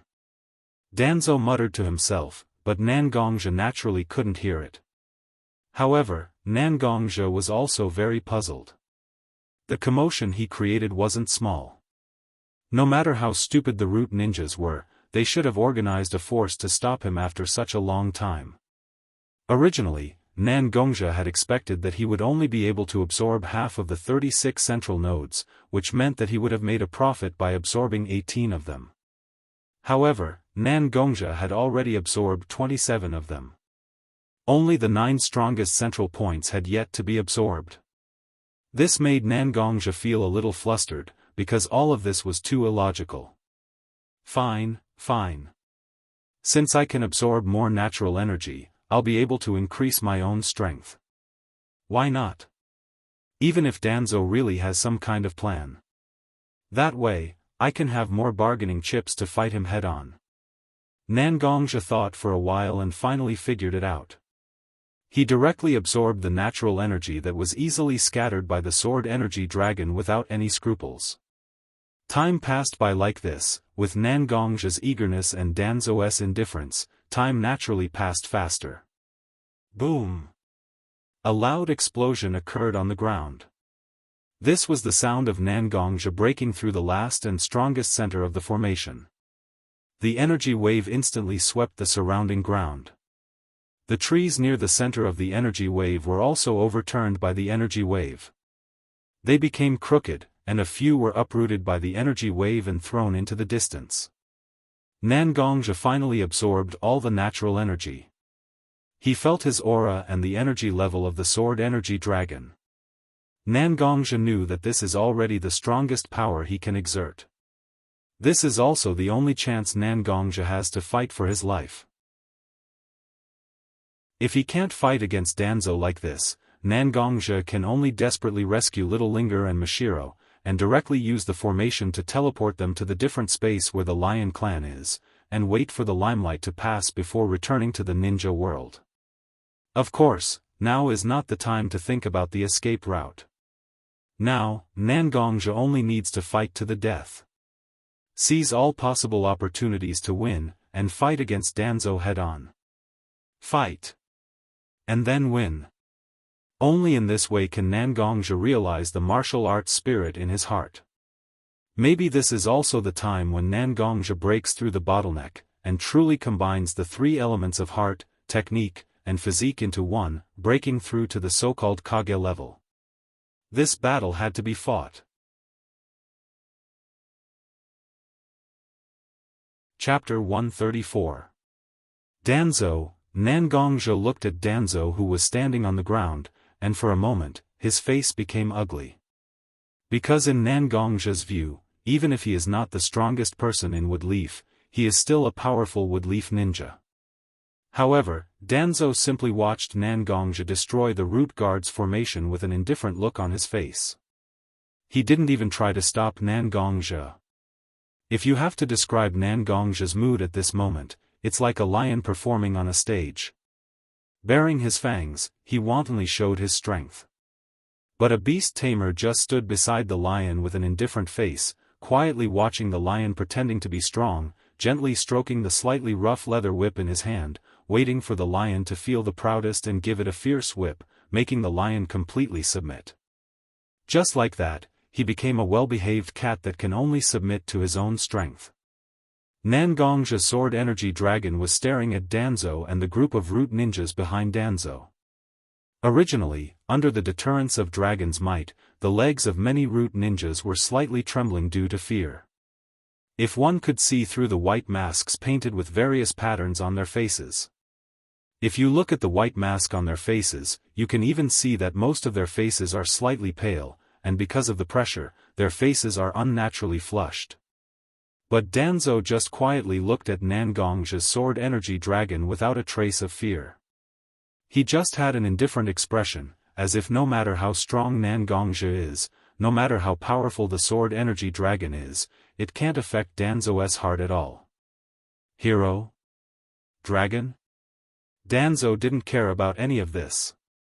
It seems that as long as Danzo wants, the dragon can turn into an ordinary snake in an instant, and the so-called hero can turn into a corpse lying at Danzo's feet. Nangongzhi? Sword energy dragon? Not bad. Danzo nodded, as if he was praising a junior. His tone was somewhat gratified and emotional. Actually, from the first step you took in Woodleaf, I saw the battle between you and Kakashi. A person from a poor background, relying on an ancient training method that has been eliminated by the times, can actually compete with Woodleaf's genius Hatake Kakashi. This is really rare, so when Sandem-sama proposed to directly upgrade you to a Chunin, I voted in favor of it. After that, the mission files and records of your battles with the enemy village were placed on my desk almost every time. At that time, I made up my mind to recruit a person like you to Roots. Nangongzhi didn't expect that Danzo would notice a small shrimp like him before he made a name for himself. Nangongzhi was really surprised, but Nangongzhi still shook his head and said, "That is also to thank you for your trust in me. I also understand that if I reject you this time, then our positions will instantly be on opposite sides. But I still don't want to join Roots and become a ruthless person who harvests lives. So, perhaps because of Shi's personality, I and Root Shi are destined to be on opposite sides." But when he heard Nangongzhi's words, Danzo couldn't help but laugh. Ruthless? Is this your impression of Roots? Isn't it? As long as it can complete the mission, all actions are allowed. They can obviously use other methods to achieve their goals, but they still insist on killing people for fun. If this kind of organization isn't ruthless, then I really don't know how ruthless they are. Hearing Nangongzhi's words, Danzo's smile only increased, and he laughed even more heartily. Wantonly killing people? What kind of people do we deal with? I believe Nangongzhi, you should know. They are nothing more than corrupt officials, or rich merchants who prey on the common people, or even ninjas who betray the village or spies who want to spy on the Woodleaf. We killed the family of an official, and you said that we killed the innocent. But the money that the official embezzled, did his family not spend it all? We killed the servants and family of the rich merchants, and the family naturally enjoyed the ointment that the rich merchants took from the common people's bones. Aren't those servants also accomplices of the rich merchants who prey on the common people? There are also the ninjas who betray the village and the spies from other ninja villages. You don't need me to tell you, the main thing is that the people who dare to hide them are also spies planted by the D people. Now, do you still think that the ninjas of Roots are a group of emotionless machines? Every Root ninja is not emotionless, but they are a group of people who display their love to the extreme, and their feelings to the extreme. I believe that every ninja of Roots can proudly say that they are a hero who abandoned their personal honor and disgrace and dedicated everything to the wood leaf. I did use a lot of harsh means to deal with them, but none of them are fools. If Roots is really a place that survives by relying on the rule of terror, why do more and more people join Roots every year and become a member of Roots? And why are they willing to risk their lives for Roots? When you came to my door and blindly emphasized your nobility and greatness, did you think about what I said? Danzo said calmly, although his tone was still indifferent. But there was a kind of high-spirited will contained in it. Every ninja who stood behind Danzo, who originally had some fear in their hearts, extinguished the fear in their hearts at this moment. Instead, they straightened their backs and proudly held their heads high. For a moment, their momentum was incomparably high. There was indeed a reason why Root was able to grow into such a behemoth, and even be able to compete with the Dark Group and even suppress them. Whether it is Danzo or the Roots ninjas, they are full of confidence in themselves. They firmly believe that everything they do is beneficial to Konoha, and they are all things that are worthy of their hearts. Oh. Nangongja was slightly shocked after hearing Danzo's words. But Nangongja quickly recovered his consciousness and said, I have to say, Danzo, Sama's grasp of human nature and the skill of using words is extremely profound. At least, even people like me feel that what you are doing is right. But so what if it's right, and so what if it's wrong?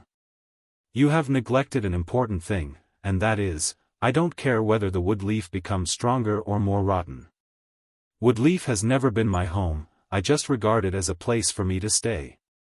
You kidnapped Mashiro and Little Linger, and that is enough for me to stand on the opposite side of you.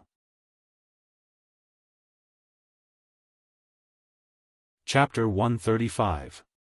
Nangongja's words caught Danzo off guard. Using Konoha as a temporary place to stay? Danzo never thought that Nangongja's concept of wood leaf would be so simple and crude. In Danzo's view, wood leaf is simply the best place to settle down in the war-torn world. And everyone who joins wood leaf will unknowingly fall in love with wood leaf, and regard themselves as a member of wood leaf. Danzo never thought that there would be a person who would regard wood leaf as an insignificant place to stay. Sure enough. I said that with Yuan Fei's ability to see through people, how could he not notice your extraordinariness? Instead, he just let you be, and only let you perform tasks when you are needed. So that's how it is, so that's how it is. Danzo was so angry that he laughed and pointed at Nangongja with one hand, as if he was laughing at himself for doing all these things to Nangongja. Everything in my plan is based on the fact that you will use Konoha as a place for yourself to stay. But you gave me a different answer to all my plans, who would have thought of it? The infamous Yama of Woodleaf didn't put Woodleaf in his heart at all. Interesting. I only caught that woman named Mashiro, I didn't care about that Nangong Ling. He just did something secretly and urgently transferred her out of Konoha's territory. You can take this woman called Mashiro back. Although the plan failed, you won't join my faction, nor will you join the Hokage clan's faction. This result is enough. With that, Danzo waved his hand, indicating his men to bring out the captured Mashiro. Danzo, Sama. A root ninja standing next to Danzo seemed to want to say something, but Danzo stared at him. The root ninja could only stare at Nangongja fiercely to express his dissatisfaction. However, he still turned around and led his subordinates to bring Mashiro out of the base that had already been exposed. After a while, Mashiro was escorted by several root ninjas to Danzo's side. There were some tears on Mashiro's clothes, and her skin was torn open. After seeing Nangongja, Mashiro anxiously said to Nangongja, Miyagi, go quickly. These people want to use me to threaten you, don't care about me, go find Roar, Mei and Little Linger. Take them and leave quickly, don't come back. Danzo glanced at Mashiro and seemed to admire Mashiro's character. There was a slight smile on the corner of his mouth. You are useless to me, I will release you now. Although Root is not afraid of provoking Nangongja, it is indeed not a good choice to be enemies with Nangongja. Danzo waved his hand, and the Root ninjas who were holding Mashiro let go of Mashiro. They let Mashiro walk to Nangongja to prove that Root is not hostile to Nangongja.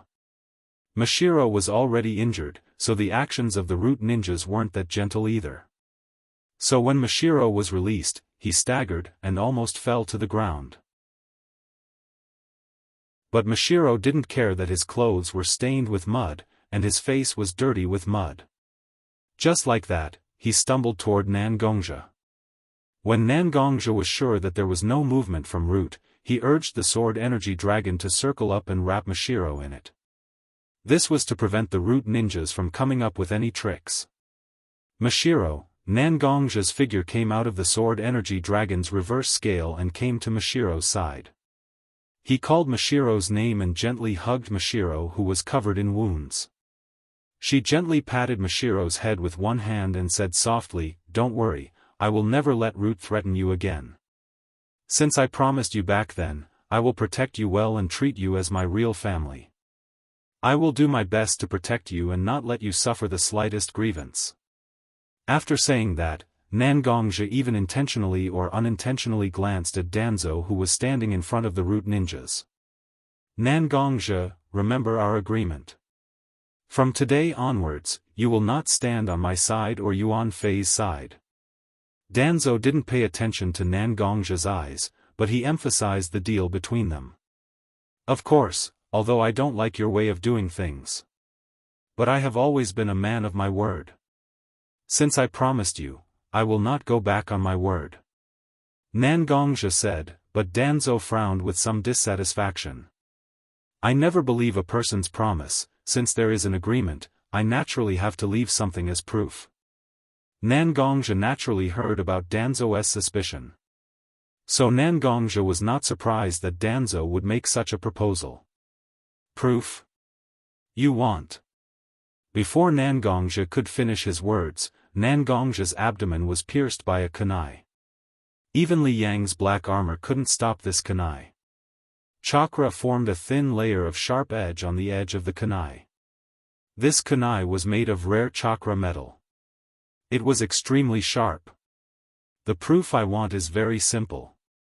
Since you can't join either Root or Hokage's faction, isn't the best proof to hand over your life?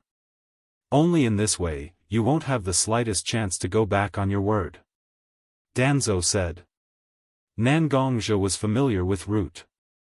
They were ruthless and never believed anyone except for their own people and the dead. It's just that Nangongja couldn't accept that the one who showed him a kunai was the girl in his arms, Mashiro. Mashiro, who was buried in Nangongja's arms, raised her head. Her face was full of tears. She should be extremely angry with Mashiro. However, Nangongja maintained his usual gentle smile as he looked at the tearful young lady. Why are you crying? It's me who was stabbed. Hearing Nangongja's words, Mashiro cried even harder. Are you a fool? I'm a member of Root. There was no such thing as Mashiro from the beginning. There was only a Root ninja named Sky. From the very beginning, I was sent to spy on you. If the situation went wrong, I would be the one who killed you. Why are you still smiling at me? Why do you still believe in me? You already knew. Nangongja's hand was still on Mashiro's head, gently stroking it. I do know that you are related to Root. But you are wrong about one thing, the girl named Mashiro was never an illusory existence. From the beginning, you knew almost nothing about life. Sometimes you were a fool, but now you are the one who took care of my daily life. It's you who changed unknowingly, making me treat you as a real family member. I said, I won't let you be threatened by Root again. What does this have to do with whether you are a member of Root or not?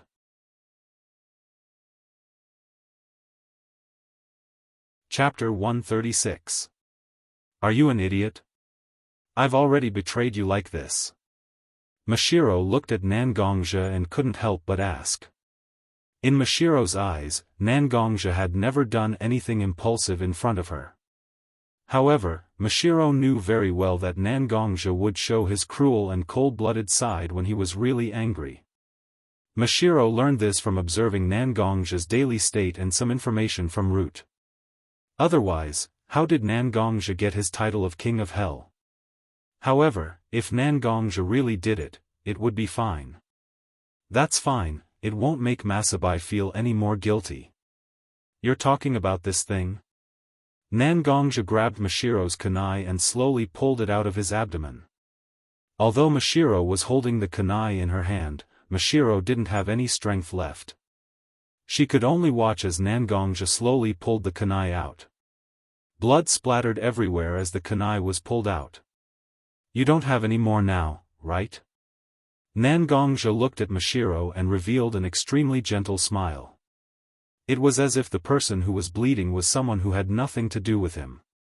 Mashiro looked at Nangongja and felt that her throat was stuck. She clearly wanted to say something, but she couldn't make a sound.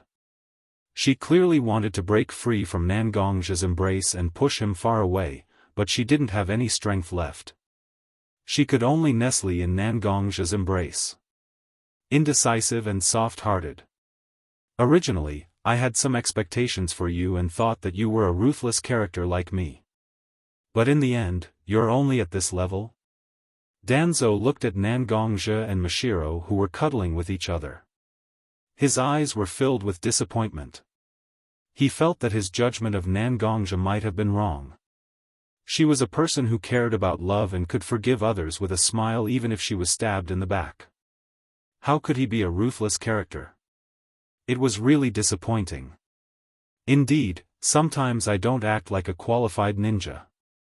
Many times, after I kill someone, I feel a strong sense of guilt shrouding my heart. For some unknown people, I will accept them with the greatest kindness.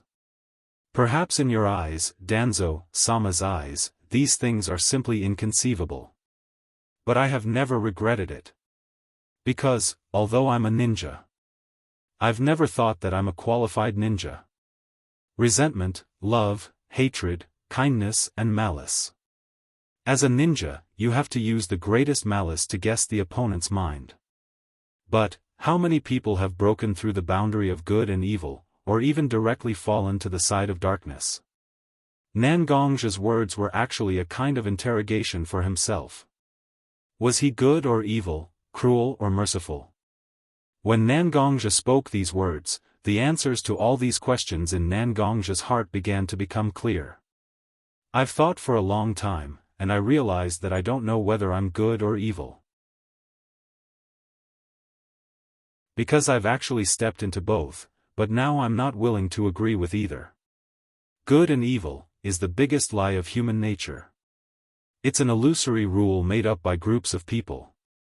They use words and habits to fabricate such an invisible shackle to bind all life. Everyone is like this, whether it's the evil person who brings disaster to the world or the kind person who saves the world. In fact, they all follow this rule intentionally or unintentionally, so that they unconsciously become more like the good person or the evil person in the world's perception. In this way, for a long time in the cage, unable to transcend, unable to be free. How can such a person achieve transcendence and freedom? Nangongja's words were rebellious, and it made people at a loss. If they really had to use a word to describe it, it might be only this word, madman. No one knew who it was that let out such a slight exclamation. But it made everyone, including Danzo, slightly agree in their hearts. Madman? That's good. Banishment. Senpai once told me a sentence from a wise man: others laugh at me for being too crazy, I laugh at others for not being able to see through it. I didn't understand at that time. But now I'm slightly touched. It doesn't matter if you're crazy or sober. As long as a person can face himself seriously and recognize himself. Even if he's a madman, he's still happy and happy. On the contrary, he's submissive in the consciousness of others. Even if he's really praised by everyone, his mind will not be clear in the end. Of course, Danzo didn't know who the banishment Senpai Nangongja was talking about was. Such a hero had long been submerged in the dust of history, intentionally or unintentionally. But Nangongja's words still fiercely knocked on Danzo's heart, and he couldn't help but secretly ask himself in his heart. Was he indulging in unwillingness and humiliation, and gradually lost himself? But before Danzo had time to think deeply, he was already attracted by Nangongja's state. After Nangongja finished speaking, his body's aura began to become extremely unstable. It was sometimes strong and sometimes weak, and it was impossible to understand. Danzo naturally saw Nangongja's abnormality, because Danzo also went through this stage. This was a sign that a person's mental and physical state had reached saturation and began to blend with each other, allowing a person's strength to reach the strongest state.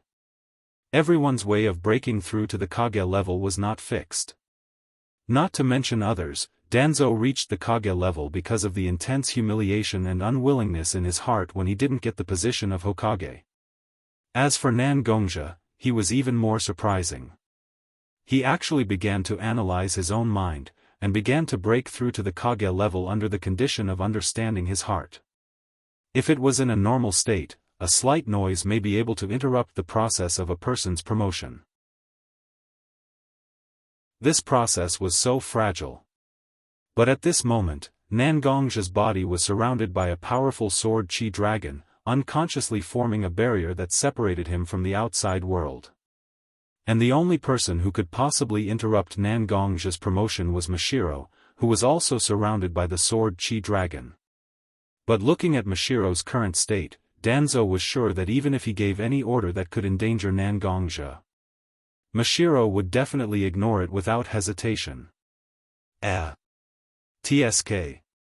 This is why I hate love so much. It's really a waste of time. Danzo couldn't help but secretly curse, but other than that, he could only watch Nangongja's promotion process without being able to stop it.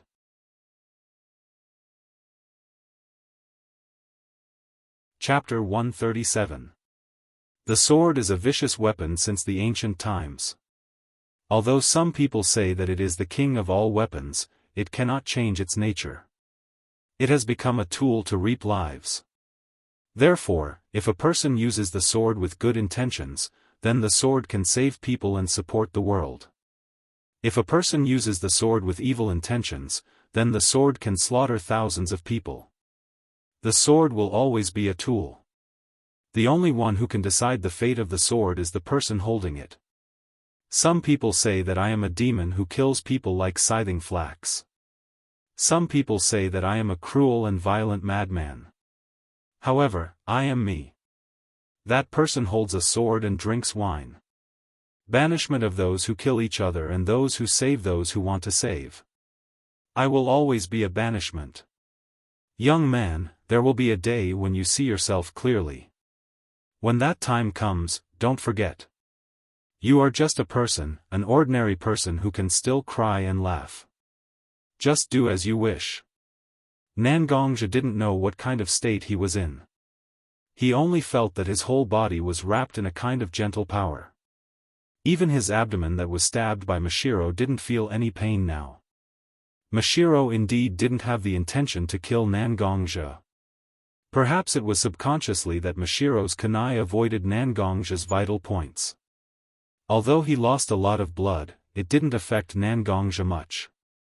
Looking at the lifelike but somewhat illusory figure of the banishment standing in front of him, Nangongja knew that this was the moment when he was about to leave the illusion created by the banishment. The banishment was the last thing he entrusted to him.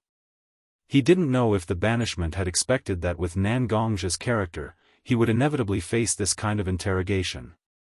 It was an inconspicuous sentence back then, but now it sounded like it was specially said to Nangongja at this moment. I didn't expect that even after Senior disappeared from the world for 3 years, I would still listen to Senior's teachings. Huh. Nangongja smiled faintly. Although there was a little complaint in his tone, it was more of a deep nostalgia. Although she hadn't spent much time with banishment, her charisma had left a deep impression on her. He had learned about Nangongja's attitude and way of doing things. He looked at the person standing in front of him who had finished speaking. With a pair of sharp sword-like eyes, he looked straight at her smiling face. Nangongja also smiled. Whether it was the outline of his mouth or the posture, it was very similar to banishment. Senior, you once told me that in ancient times, there was a kind of person who didn't fear life or death, who didn't fear hardships. They used their own martial arts to carry out their own hearts. They were respectfully called renxia, by people. They did whatever they wanted, but they were chivalrous in their hearts. I think, perhaps in the depths of my heart, I also yearn to become such a person. I am willing to hold the 5 feet of heavenly tribulation in my hands and follow my heart. Be a true renxia, that I envy. Nangongja seemed to be talking to himself, but also seemed to be talking to banishment standing in front of him. Although his words weren't very impassioned, each word was powerful. It wasn't difficult to see that Nangongja valued these words. Banishment, who was standing opposite Nangongja, suddenly became clear. The smile on his face became wider, and he even nodded slightly at Nangongja. It didn't seem like a remnant image in his memory at all. Instead, it seemed like a real senior banishment was standing opposite him. Nangongja wanted to say something, but banishment's body had already turned into spots of light and dissipated. Nangongja's thoughts were no longer in the warm space. Wisps of cold wind blew on his face. Nangongja has returned to reality. Mashiro was still nestled in Nangongja's arms, while Danzo looked at Nangongja with a complicated expression. As for the root ninjas behind Danzo? Don't mention it. Mashiro, let's go home. Nangongja put his mouth close to Mashiro's ear and said softly. After saying that, Nangongja raised his head and looked at Danzo. The corner of his mouth actually raised a little bit with a mocking smile. Not good, Nangongja is going to go all out. This was Danzo's first thought. But anyone who breaks through the Kage level will have a strange state for a short period of time after breaking through. It's like finding a way to vent after suddenly having excess power. At this moment, isn't Nangongja a person who just broke through the Kage level and just happened to have a chance to vent? Nangongja waved his hand, and the Dragon Ball sword that originally turned into a sword energy dragon dissipated the sword energy around the sword. It returned to its original appearance. His eyes never left the Heavenly Calamity sword's body, as if he was preparing something. His hand that was holding the Heavenly Tribulation sword suddenly trembled. The Dragon Ball sword emitted a kind of fluctuation. In an instant, it affected the entire sword energy dragon. The sword energy dragon expanded at a speed visible to the naked eye, and the aura also changed from the originally stable to violent. Danzo hurriedly increased the speed of his hand seals, but the seals were not finished yet. The sword chi of the long dragon of sword chi suddenly erupted. The powerful light, the huge energy wave, and the sword energy that was even smaller than a thin thread that could penetrate through every opening suddenly exploded. There was no loud bang, and the sword energy dragon's explosion swept across the entire land silently. There was a huge cloud of dust in the air, and a gigantic whirlpool formed in the air, absorbing all of the dust that covered everyone's vision. A gigantic silhouette appeared. It was a strange creature with a long elephant trunk that was crouching on the ground at the moment. Below the abdomen of this giant creature, a group of people slowly appeared. At the same time, Danzo summoned his psychic beast, the Nightmare Taper, the moment the sword aura dragon burst out. He looked at the deep and shallow wounds on the Nightmare Taper's body that had a shocking defense. Danzo's heart was also filled with fear. If he had not summoned his spiritual beast in time, the base might have suffered a serious loss this time. A large number of members would lose their combat ability, and the precious information in the base would be destroyed. Those were the consequences that Danzhou could not bear. Nangongzhe. I can't believe it's a disaster because of my carelessness. However, misfortune may be a blessing in disguise. My plan to exterminate the Uchiha tribe can't handle a variable like Nangongzhe in the wood leaf. Although there are losses in this operation, we've forced Nangongzhe out of the wood leaf's range. It's just nice to compensate for the losses with the Sharingan. Danzhou waved and turned around, walking to the only part of the base that was not destroyed under the Nightmare Taper's protection.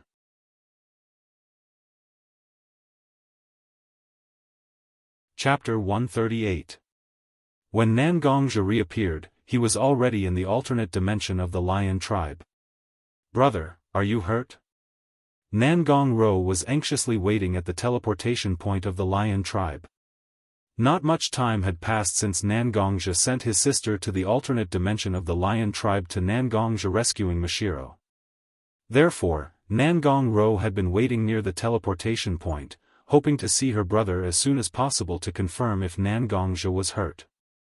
"It's nothing, just some superficial wounds.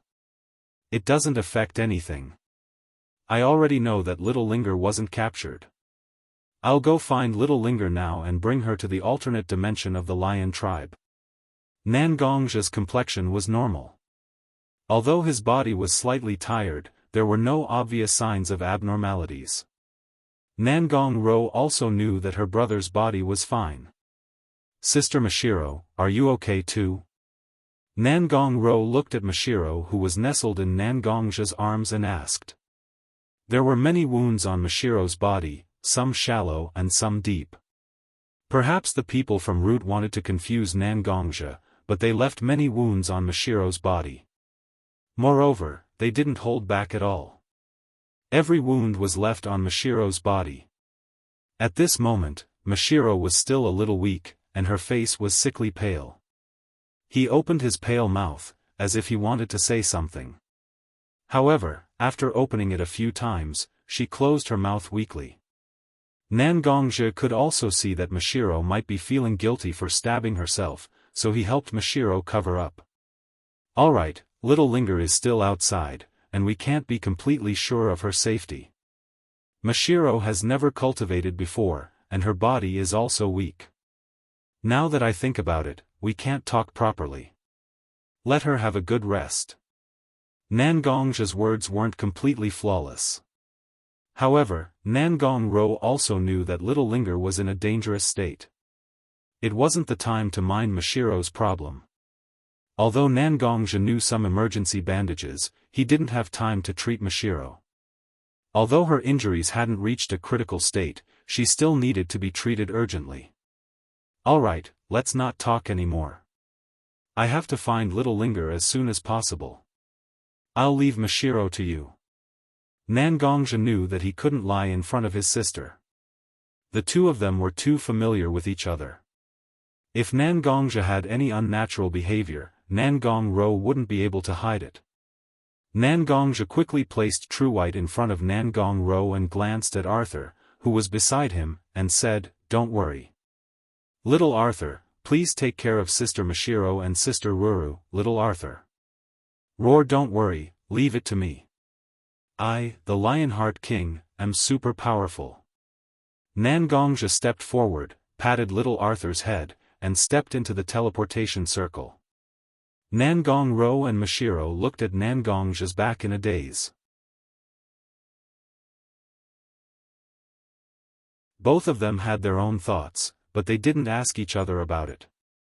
Nangongzhe started to treat Mashiro's injuries. In the spatial rift, Nangongzhe and Li Yang were talking. "You hid the matter about Mashiro just like that? Can you really do it?" With Nangongzhe's intelligence, it's impossible that she didn't see through it. Nangongzhe nodded, indicating that he knew how powerful his sister was. Indeed, Ruru definitely knew about it last night. But I still can't tell her about it. Because I understand my sister, just like how she understands me. Nangongja paused for a moment before continuing. Although it seems like Ruru has a good relationship with Mashiro and Little Linger. But that was a situation that could only be maintained when there was no conflict between them. Ruru has been a very opinionated person since she was young. Many times, even if I explained the cause and effect to her, she would still be stubborn.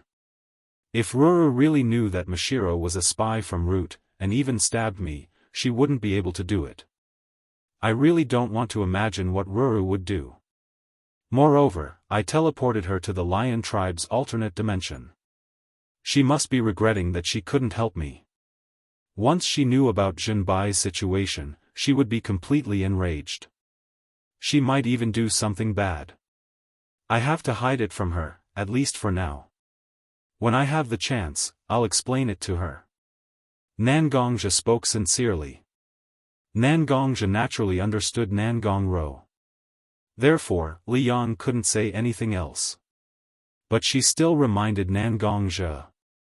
Since you've decided to hide it from her, then I won't say anything else.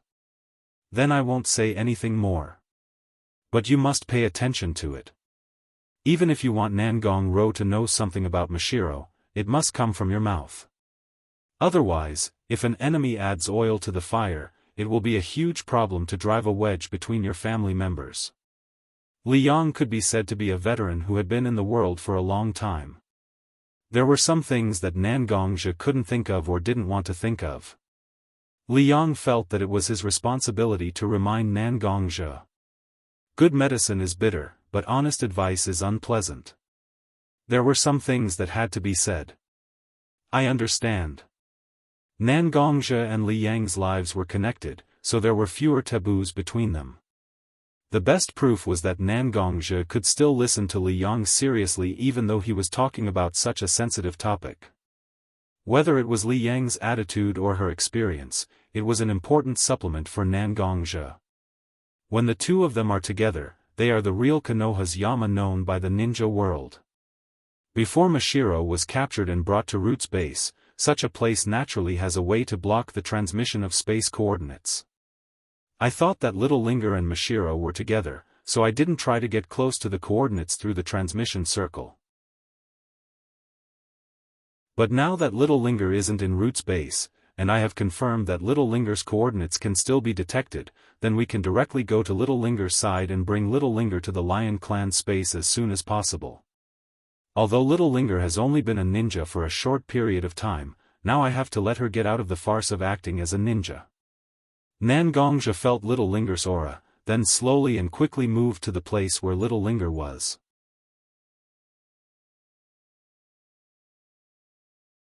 Chapter 139.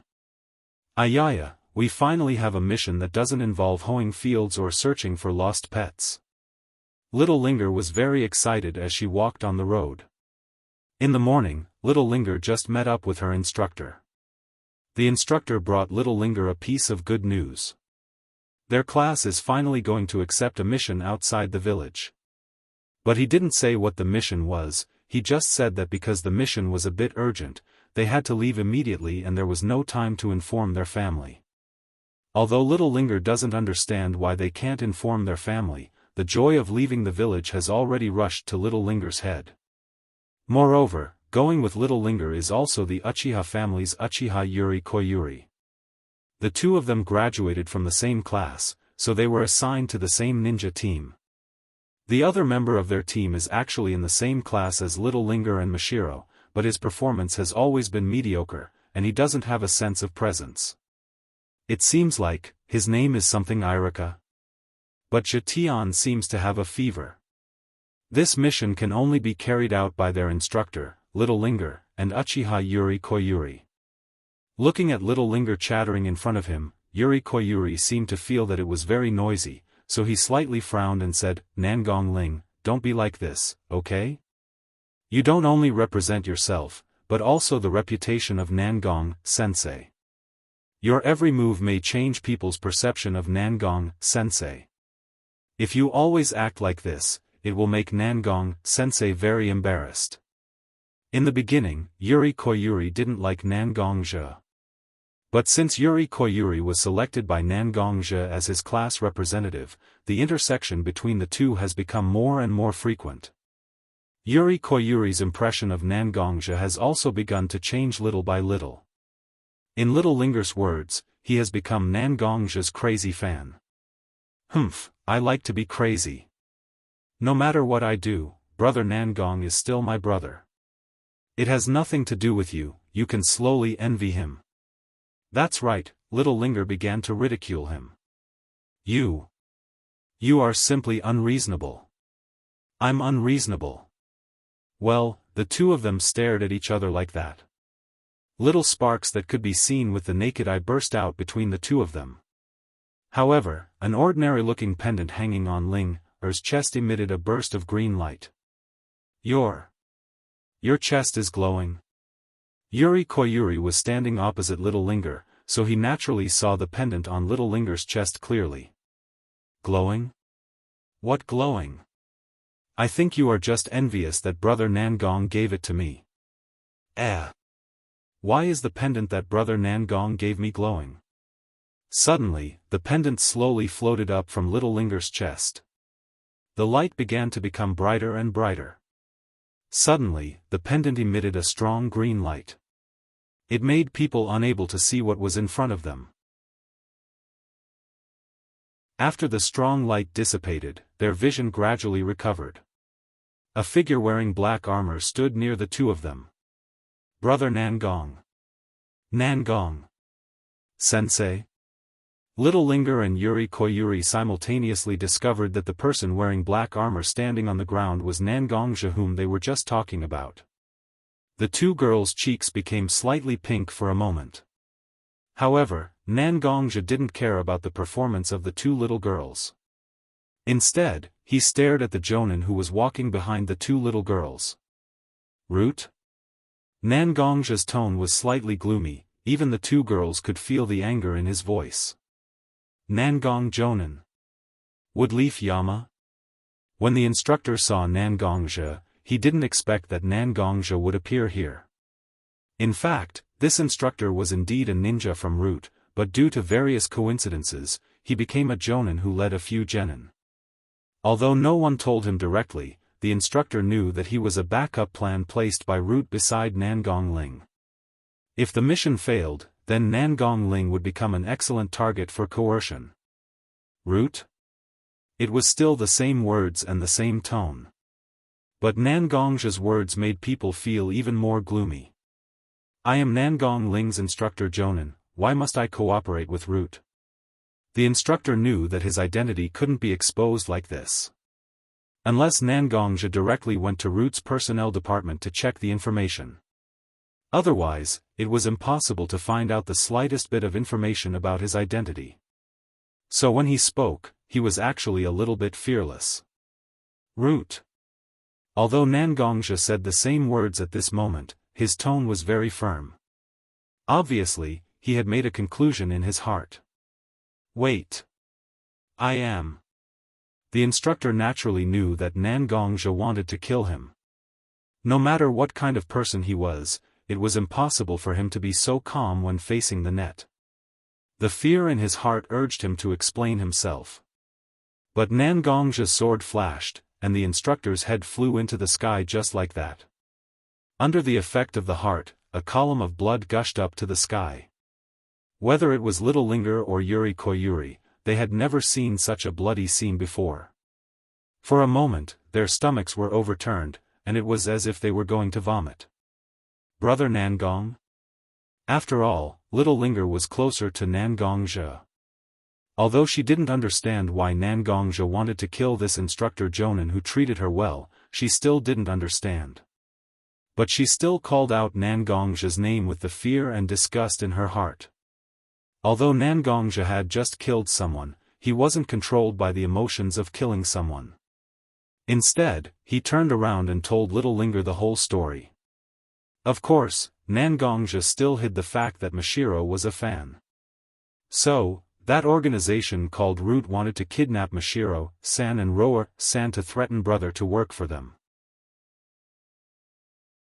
But brother saw through it and saved Mashiro, San and Roar-san to the Lion Clan's alternate dimension. Now, Little Linger's instructor Jonan is actually a backup plan left by Root to threaten brother? Little Linger's tone was a little surprised and uneasy. Little Linger, who was inexperienced in the world, had never seen such a sinister person. For a moment, she was speechless. On the other hand, Yuri Koyuri, who came from a big family, seemed to have endured the fear and disgust of the bloody scene and seemed to be thinking about something.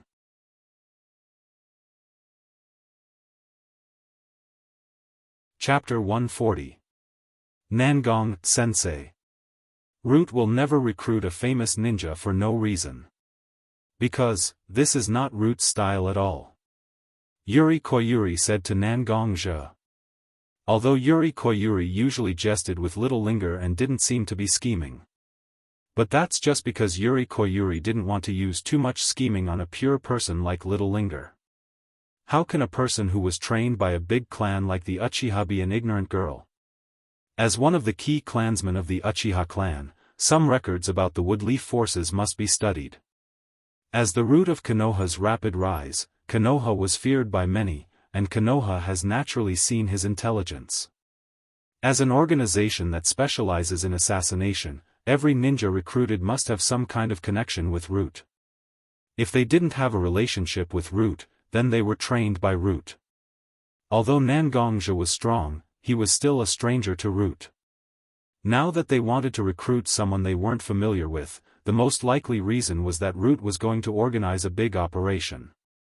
Their own strength was still a bit lacking, so they used this method to increase their strength. Then, Lily continued, "That's right. There are only a few people who can make Root pay so much attention to them. Outer village ninjas suffered a lot during the Third Shinobi World War, so they naturally won't do stupid things at this juncture, so they can be ruled out. Although the Woodleaf's alliance is already a force that can't be ignored, after all, each of the small clans had many or small conflicts and frictions during the Warring States period. They were wary of each other, and there was no one who was strong enough to lead them. So in fact, it's more than enough to defend but not enough to attack. Such a force is not worth Root's attention. Although the Hokage clan has always been in conflict with Root, they still restrained each other. After the fourth Hokage left the village to investigate the mysterious organization that caused the Nine Tails Rebellion. The Hokage clan's strength has also been greatly weakened. As long as the two sides don't have a fundamental conflict, they won't fight openly. The Hyuga clan's eldest daughter was kidnapped by Kyumo Shinobu not long ago. Although there were some complaints because of the Woodleaf, most of the Hyuga leaders didn't mind using a branch family member to end this trouble. Therefore, there is no conflict with Root, which represents Konoha's official power. Moreover, the poor Cataract clan doesn't have the courage to compete with an organization like Root. So, the only force that can make Root make such a big move is actually very obvious. It's the Uchiha clan. Yuri Koyuri's analysis was very reasonable, and his logic was very careful. Automatically blocking some of the Daily Hyuga's remarks was very valuable. But Nangongja always felt that Yuri Koyuri was a little too calm at this moment. It was obviously the clan that he grew up in. Yuri Koyuri could be so calm at this moment, it could even be said that he was cold-blooded. Even if he finally concluded that his clan was the target of Root's powerful force, he was still too calm and didn't have any anger or grievance. You're right, Root's target is actually the Uchiha clan. Nangongja confirmed Yuri Koyuri's thoughts, and then said, although I don't know why Root wants to fight with the Uchiha clan, I'm sure that the Uchiha clan is indeed facing a big trouble this time. With Danzo's character, since he's going to make a move, then naturally he's well prepared. Even if he wants to recruit me, it's just a plan to add flowers to the brocade. If it succeeds, it'll be killing two birds with one stone. Not only will it increase their combat power, but it'll also increase their chances of attacking the Uchiha clan. Even if it doesn't succeed, they'll have eliminated an uncertain factor that could disrupt the situation. Although it's a small loss, it'll undoubtedly increase the chances of the plan succeeding. Yuri Koyuri nodded, as if he also felt that Nangong's analysis was reasonable. But Nangong couldn't suppress his curiosity, and asked Yuri Koyuri, "The place you grew up in is facing such a huge threat at this moment. I really don't understand why you're so calm at this moment. It's actually very simple." Yuri Koyuri didn't want to hide anything from Nangong, and just said with a calm face, "The Uchiha clan is the same as all the other major forces, it's divided into factions. I represent some of the moderate factions, but the current head of the Uchiha clan is a standard radical faction. After he became the head of the clan, because of his background, he greatly suppressed the moderate factions. In this generation, the moderate faction only has the strength to support me, a talented clansman. Although I don't know what this Uchiha Fugaku is planning, but it's nothing more than a serious threat to the interests of Root. So a battle between the two is inevitable. Although I don't want to admit it, the 3 generations Hokage is still reasonable. If Danzo really goes too far, the 3 generations will also come out to stop him. The worst outcome is that the radical faction of the Uchiha clan will be eliminated, and the power of the Uchiha clan will be greatly weakened. For a long time, the Uchiha clan will become a sharp blade that listens to Woodleaf's orders. There's nothing unacceptable about this, and there's always a price to pay for a political defeat. In fact, Yuri Koyuri didn't say that the moderate faction of the Uchiha clan was actually secretly related to the Hokage. If there's a disaster, the Hokage will naturally protect them. Such a secret transaction naturally has to be kept confidential. So Little Linger didn't say anything to Nangong. "Although I don't know why you are so confident in the 3 generations Hokage, but since you didn't say anything, I don't want to interrupt the various details of the Uchiha clan and the Hokage faction. I just want to protect my family, and I don't want to be involved in this kind of troublesome thing," Nangong said, and then his tone changed, "But since Danzo provoked me, I naturally can't let him get what he wants. It's also possible to create some trouble for him at the right time." You're tuning into the Xiaofan's Wuxia Tales YouTube channel. Don't forget to subscribe and join us on this journey to catch the most captivating stories.